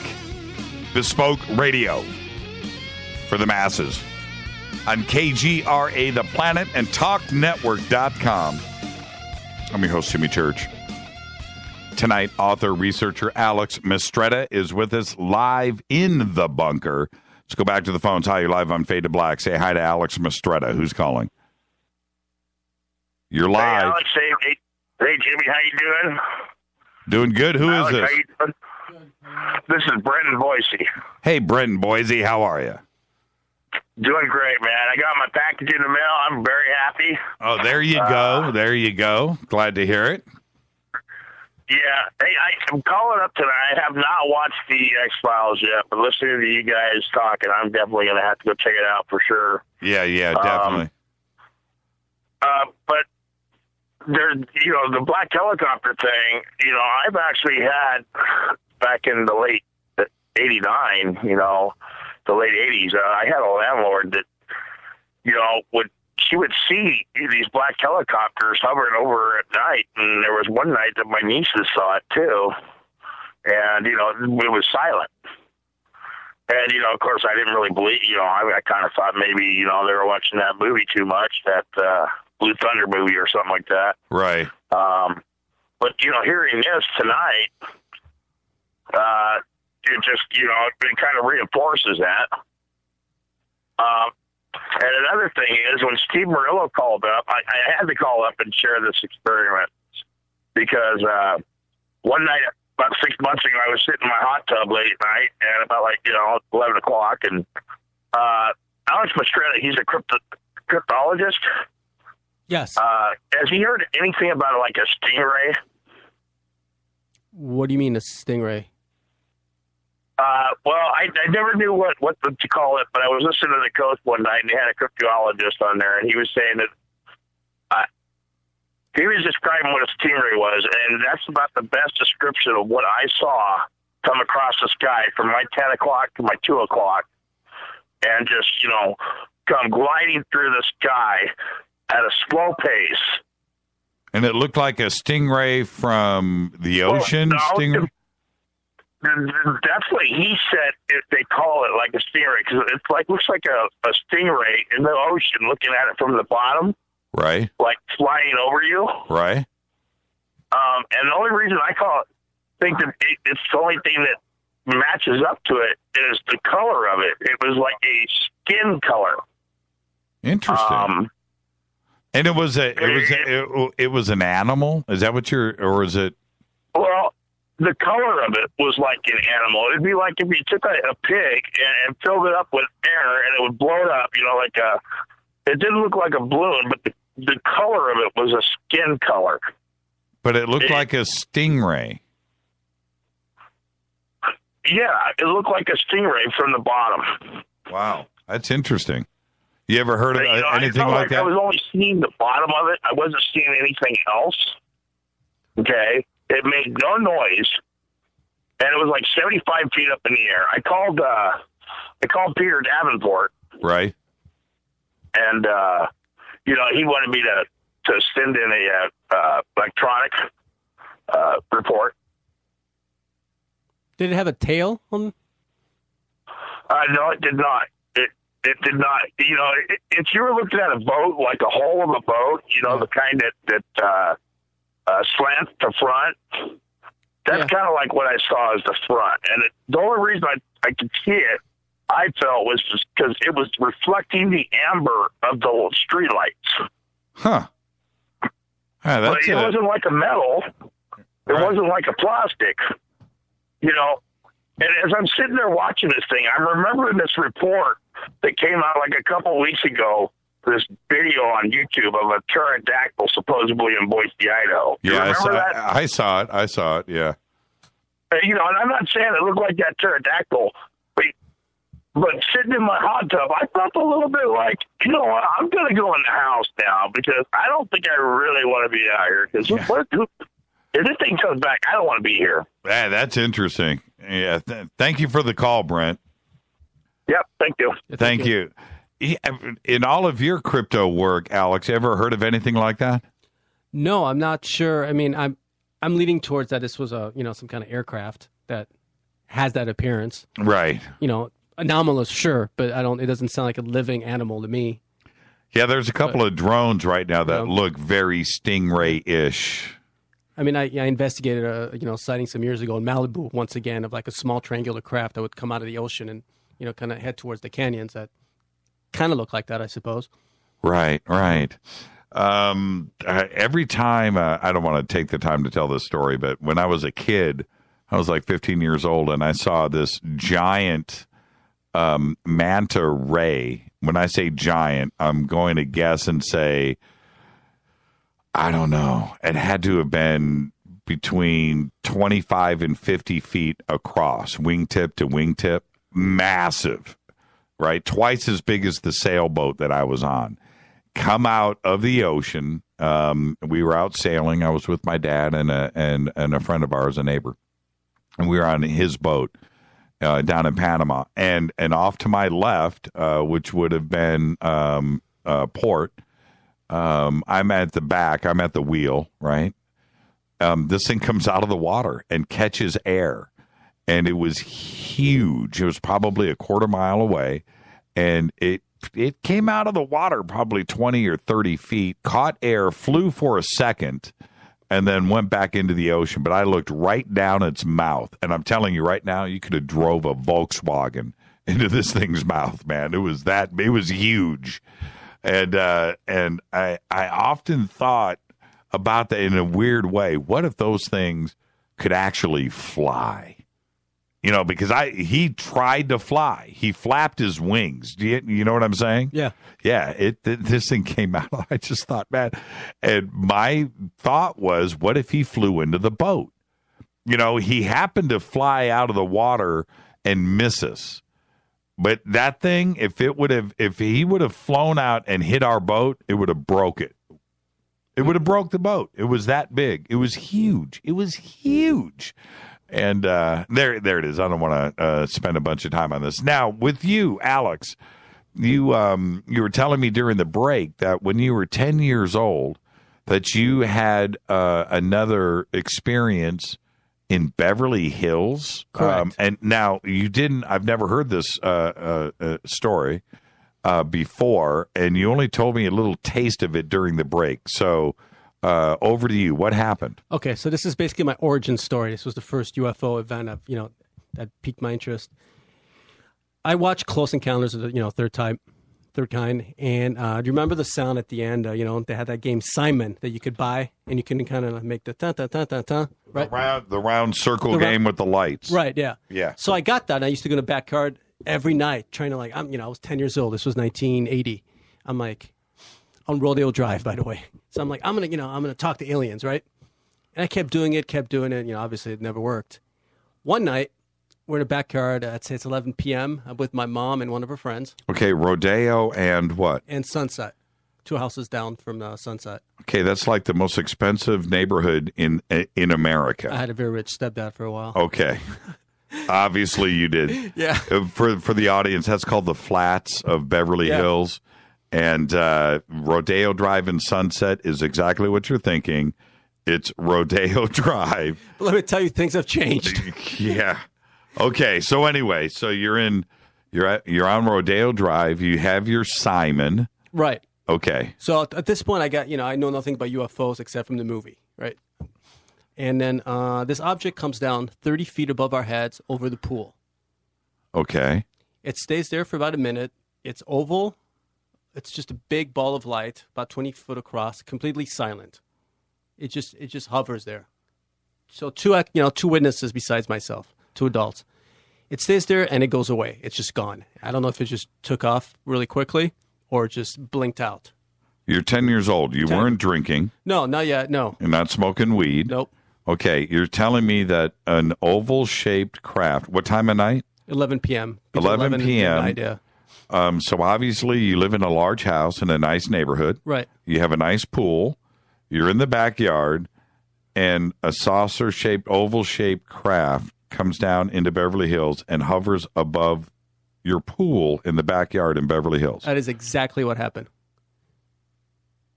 And it doesn't end there, though. Okay, I'm blown away. Okay, Right. Okay. 2 days later, I'm by myself in the backyard before dinner time. This time, an object the size of a basketball comes down and starts hovering around me, and it's just circling me, going around and around and around. It goes around about 3-4 times, blinks out. It's gone. 2 days later, 3 objects are positioned above the cloud, kind of half hidden, with the cloud. It was kind of like a semi-cloudy day. And they stayed there for a while, probably 5 minutes, and then they were gone. This is, within a week. So within a week, saucer-shaped, oval-shaped craft. When you say oval-shaped, like a football? A little more round than that. It wasn't a circle. It was like, just think of like classic flying saucer, but elongated a little bit on both sides. So it's not quite as much as a football, but let's say, 75%. Was it there for you? I felt that way. Sure. Wow. And any noise? No noise, nothing. And you had a witness? Somebody was with you? Yeah, my mom and one of her friends. Your mom? Yeah. Okay. Again. Your mom who had the Men in Black situation in France. Right. Is she tripping at this point? No. Okay. I think everybody's a little stunned, but no one's like, Well, what did you out. guys, what did you think it was? Could it have been the Goodyear blimp? That low? It was, I'm asking you. No. You saw it. Was it the Goodyear blimp? No. Was it an air? Did it have wings? Was there anything to explain it away besides what you thought it was? No, nothing. Any lights on it? Yeah, it was a big ball of lights. It was a big ball. It was illuminated. Illuminated. Yeah, self-illuminated. Wow. You know. Wow. And the only thought that I had in my head at the time, and I was like, cool, aliens are here. Wow. That's it. That's all I thought. Okay, so then 2 days later, you're at the house. Yeah. And a basketball, illuminated ball. This is also at the pool? Yeah, right next to the pool. It's like a little swing there. I was standing on the swing. Was this at night? This was around 6 p.m. It was before dinner time. Okay, so it wasn't dark outside? Nope. Okay. And an illuminated ball comes around and swings around you. Yeah. Does it talk to you? Nothing. Doesn't say anything. Silent, no noise. I feel no electricity, no spark, nothing. Just goes around and it's gone. And what do you think that was? Were they connected? Well, I assume they had to be connected. We're talking 2 days later, right? So, you know. How many times did it go around your head? I'll say 3 or 4 times. That's it. Did you see it come down? No, I didn't. I just noticed it. So I'm on the swing facing the same direction as the pool. So I'm not facing the pool. I'm right. And I'm looking to my right, and there it is. And I don't remember if you went, clockwise or counterclockwise. That I can't recall. But I just noticed that all of a sudden, there's something on my right. I looked, and there's this ball of light. And then it came towards me and started going around me. How many feet away from you? 2, maybe, at most. It's there. It's right in front of you. It's right. I could have reached out and touched it if I wasn't so tripping. Stunned. Yeah, I was like, oh, cool. Did it have a surface? It just looked like a ball of light. Just think like bolt lightning, but more contained. It was rounder. Like it didn't like light wasn't escaping. Like, ball lightning, get, right, little electricity sparks, no sparks. Mm-hmm. Interesting. Now, did you, as it went around you, did you turn with it, or did you stand still and allow it to go around you? I stood still. I was just, I didn't want to move and I didn't want to scare it away, so to speak. I wanted to get the full experience. Right. So I was just kind of looking at it, going around. I was. And why do you think it left? And what do you think it was doing? I have no idea. I mean, there's no way for me to know. Now, obviously, it was there for me because it, It was. Right, it was clearly. checking you out. Yeah, for whatever reason. Any heat? Did it burn you? No, nothing. Nope. And when it left, what did it do? I don't remember. I think once again it sort of blinked out and it was gone. Because I didn't see it fly away. All of a sudden, it was just there and it was gone. You've got alien DNA. I knew it about you. You're you're freaking alien. Got something. You're looking at me now like you figured it out. Do you feel unique? No, I don't know. I mean, these are crazy. Look, anybody else hearing something like this, I know you well enough to listen and go, holy crap, this is, great stuff. Tell me more. Anybody else is going to look at you like you're friggin' nuts. And I know that you're not. But do you feel nuts? Do you feel crazy? Do you feel like this is just too much? No, not at all. I mean, I've always had, whenever, even today, let's say I'm out in the field looking for whatever and something strange happens, I always have the same reaction. I'm like, this is cool. This stuff has never freaked me out, ever. It's just, it's comfortable. It's what it is, Now, and the third event, what happened? It was up in the sky. What was it? It was like 3 objects just behind the clouds, just 3 big lights. Do you think it was the same basketball dudes? It looked bigger. Those look like, size. But the same thing, maybe? Yeah. Bigger versions of the basketball guys? That's what I was thinking at the time. I'm like, and what's interesting, I was thinking at the time, they're saying goodbye. Wow. Because they were further away. Right. So I assumed, it was going to be the last time I was going to see him. Did you ever have another contact like this? Not like that, no. I've had other sightings, but nothing. But nothing like this. Nothing like that, no. When you've been up to Pine Mountain. Pine Mountain, yeah. You've been up there. Right. The experiences that people have had up there, do you think it's similar to what happened to you in Beverly Hills? And are those connected? Pine Mountain is so close to Beverly Hills, right? It's just a few miles away. Well, 20 miles. But do you think that those are related? I did get a couple sightings of the same type of like basketball-sized ball at Pine Mountain, yeah. Yeah. Interesting. Wow. So, yeah, I mean, there's certain pattern that emerges just, across the field, that you notice. So, the basketball, some people call it a probe, whatever. Honestly, we don't know what it is. Right. I've heard these stories more than once. Does anything surprise you now? Not really, no. I mean, what would surprise you? I'd probably be surprised if, alien walked out. I saw, Craftland alien walked out and asked me to come in. I'd be surprised. Not freaked out, but surprised. Would you do it? Oh, absolutely. Yeah, me too. Oh, I'm in. Well, I would. I mean, if I could take Rita with me. No, she wouldn't go. No. But she, what she would probably say? Take him. She'd take pictures, though, right? Yeah. Rita would be like, get this dude out of my life. And take him. Don't hurt him, but just take him. The end of Close Encounters, I think for all of us, when that scene happened, everybody, if anybody said that they didn't have those thoughts, is lying. Right. The thought is, would I go or not? Would I go? Yeah. Would I do that? Well, that's what's brilliant about that movie, because that's what it does to you. It makes you, it engages you have to have that Right, thought. yeah. And, and would you, Richard Dreyfuss and that decision, you know what? I think I would go. There was, what was that book called? A Wrinkle in Time. Do you remember that? Yeah, Madeline was what was her name? Madeline? I can't think of her. Yeah, it'll pop up here on Twitter in just a second. Madeline Engel. There you go. I think that's it. Yeah, that sounds right. Yeah, Madeline Engel. And in that book made you also ask that same question. Would you go? Would you go try to find your dad? Or why would your dad go? The movie Contact is another example of that, right? And Close Encounters brings it up again. And what was the Project Serpo, right? Yeah, right. Project Serpo. Would you go? Would you sign up for that? UFO comes down, Air Force Base, and they need volunteers. Do you sign up and go? You don't know if you're ever coming back. Do you go? Is the food going to be good? Do they have television? What goes on there? Are they going to, you have no clue about this alien planet and do they sleep on mattresses? Am I going to be stuck on cold, hard, whatever? All these things come into play that we're used to here. But do you just go in blind? Because that's what happened to Dreyfuss. Dreyfuss just walked up the ramp. He doesn't know what he's going to. Yeah. He doesn't know what the atmosphere is. He has no idea. So do you just do it? Do you go? That's a tough call. And I mean, the reality of it, until that happens to you, you don't really know how you're going to react.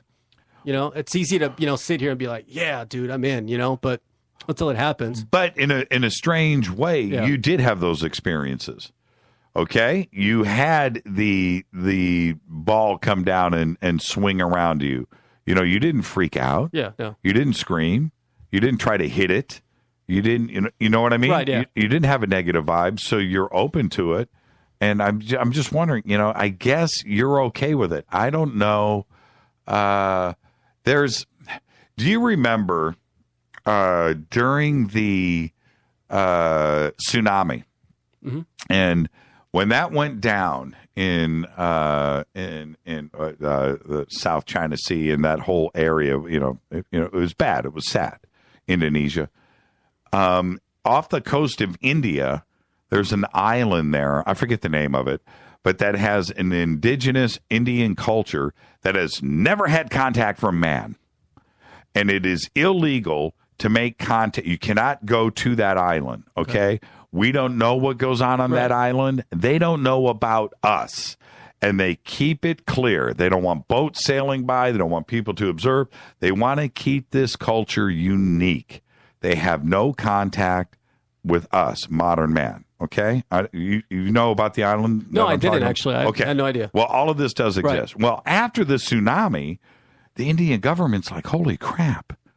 We should at least go out and check to make sure that they're okay, right? So what do? They fly a helicopter, a black helicopter. They fly a helicopter over the island. And what did they do on the island? Cargo cult. No. They whipped out bows and arrows. Oh, they shot. And they're shooting. They don't want, that's their reaction to something that they don't know in the sky. That's us. Now, if you look at us in modern culture, UFO flies over, we're shooting that thing down. It's our first reaction to something that we don't understand. And I think E.T. knows that. I really, really do. I think they've experienced it. I think they've been shot at. I think they've been shot down, and they know what we're like here. We're not cool with it. We're quite simply not. I know that I'm cool. I know that you're cool. Back to my point. We're cool with it. Yeah. But in general, you know, something flies over and we don't get it. We don't understand. And there's no transponder communication going back and forth, friendly or foe, and all of that, and identified. And we know, and you know what? No, it invades our airspace. We're going to shoot it down, and we're going to shoot at it just like that culture did on the island off of the coast of India, when all we were trying to do was be friendly, just go to make sure that, you know, the tsunami didn't wash over the island and that they maybe needed our help. They wanted nothing to do with this, and they're shooting at it with everything that they had with bows and arrows, you know, and we would do the same thing. We would shoot something out of the sky. And we have. Amazing show tonight, man. Thank you so much. So, who is now? You work with Steve at UPARS, right? Who's coming up next? Who did you guys just have? We had, man, I can't believe I don't remember his name. The Serpo guy. Len Kasdan? Yeah. Oh, you had Len? We did just last Tuesday. Yeah. How was that? It's okay. I have my reservations, to be honest with you, on that case. And Serpo? And some of his research, you know. Well, look, Serpo, there's only 1 or 2 point sources of information from that. You know, the aviary and that crowd and disinfo. Some of it may be real, some of it maybe not. It'd make a good movie. Yeah, but here's the thing, too. He showed a film of supposedly this military talking about Serpo at the end, and it looked like it was in HD. It was obviously, you know, homemade, and there's a few lines on it that shows you, like, you know, there's a program and you put it through, so it makes it seem like it's old film, but it's not. Right. And, you know, as an investigator, I know what that looks like. Right. And, you know, I asked one of my friends, special effects guy, he's like, yeah, that's exactly what that is. So I already knew that film was fake.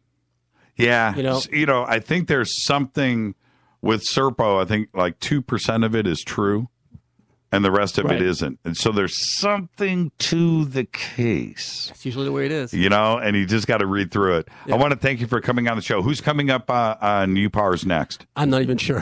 There you go. Steve. It's 3 weeks away. Yep. All right. Alex Mistretta, everybody. Thank you so much. Live in the bunker. And as soon as we get done here, we're going to go have some drinks. And I want to thank everybody for calling in tonight. And as soon as I get rid of Alex and he's on his way home, I'm going to swing over to the house, and Rita and I are going to go and watch. And thank you. Nobody disclosed it. I'm going to go watch part 2 of The X-Files. This has been Fade to Black. I am your host, Jimmy Church. Thank you to everybody that called in tonight. Thank you, Alex Mistretta. Steve Murillo called in tonight. Our executive producer is Rita Kamarian. The show is produced by Hilton J. Paul, Mark T. Kovar, LJ3, Renee, Mark Dunbar, Jonas. Thank you, Dennis. Thank you, Bob. Announcers are Steve Harder, Gene Vito, and Mark D. Kovar. Fady by Dale. Webmaster is Drew the Geek. Music, Doug Aldrich. Intro, Spaceboy. SpaceboyMusic.com. Fade to Black is produced by KJCR for the Game Changer Network. Syndication is KGRA The Planet. Tomorrow night, Walter Cruttenden and Linda Moulton Howe right here on Fade to Black. This broadcast is owned and copyrighted 2015 by Fade to Black and the Game Changer Network. Cannot be rebroadcast, downloaded, copied, or used anywhere in the known universe without written permission from Fade to Black or the Game Changer Network. I'm your host, Jimmy Church. Follow me on Twitter at JChurchRadio. Email is jimmy@jimmychurchradio.com. I want everybody to be safe. Go Beckley Tappy.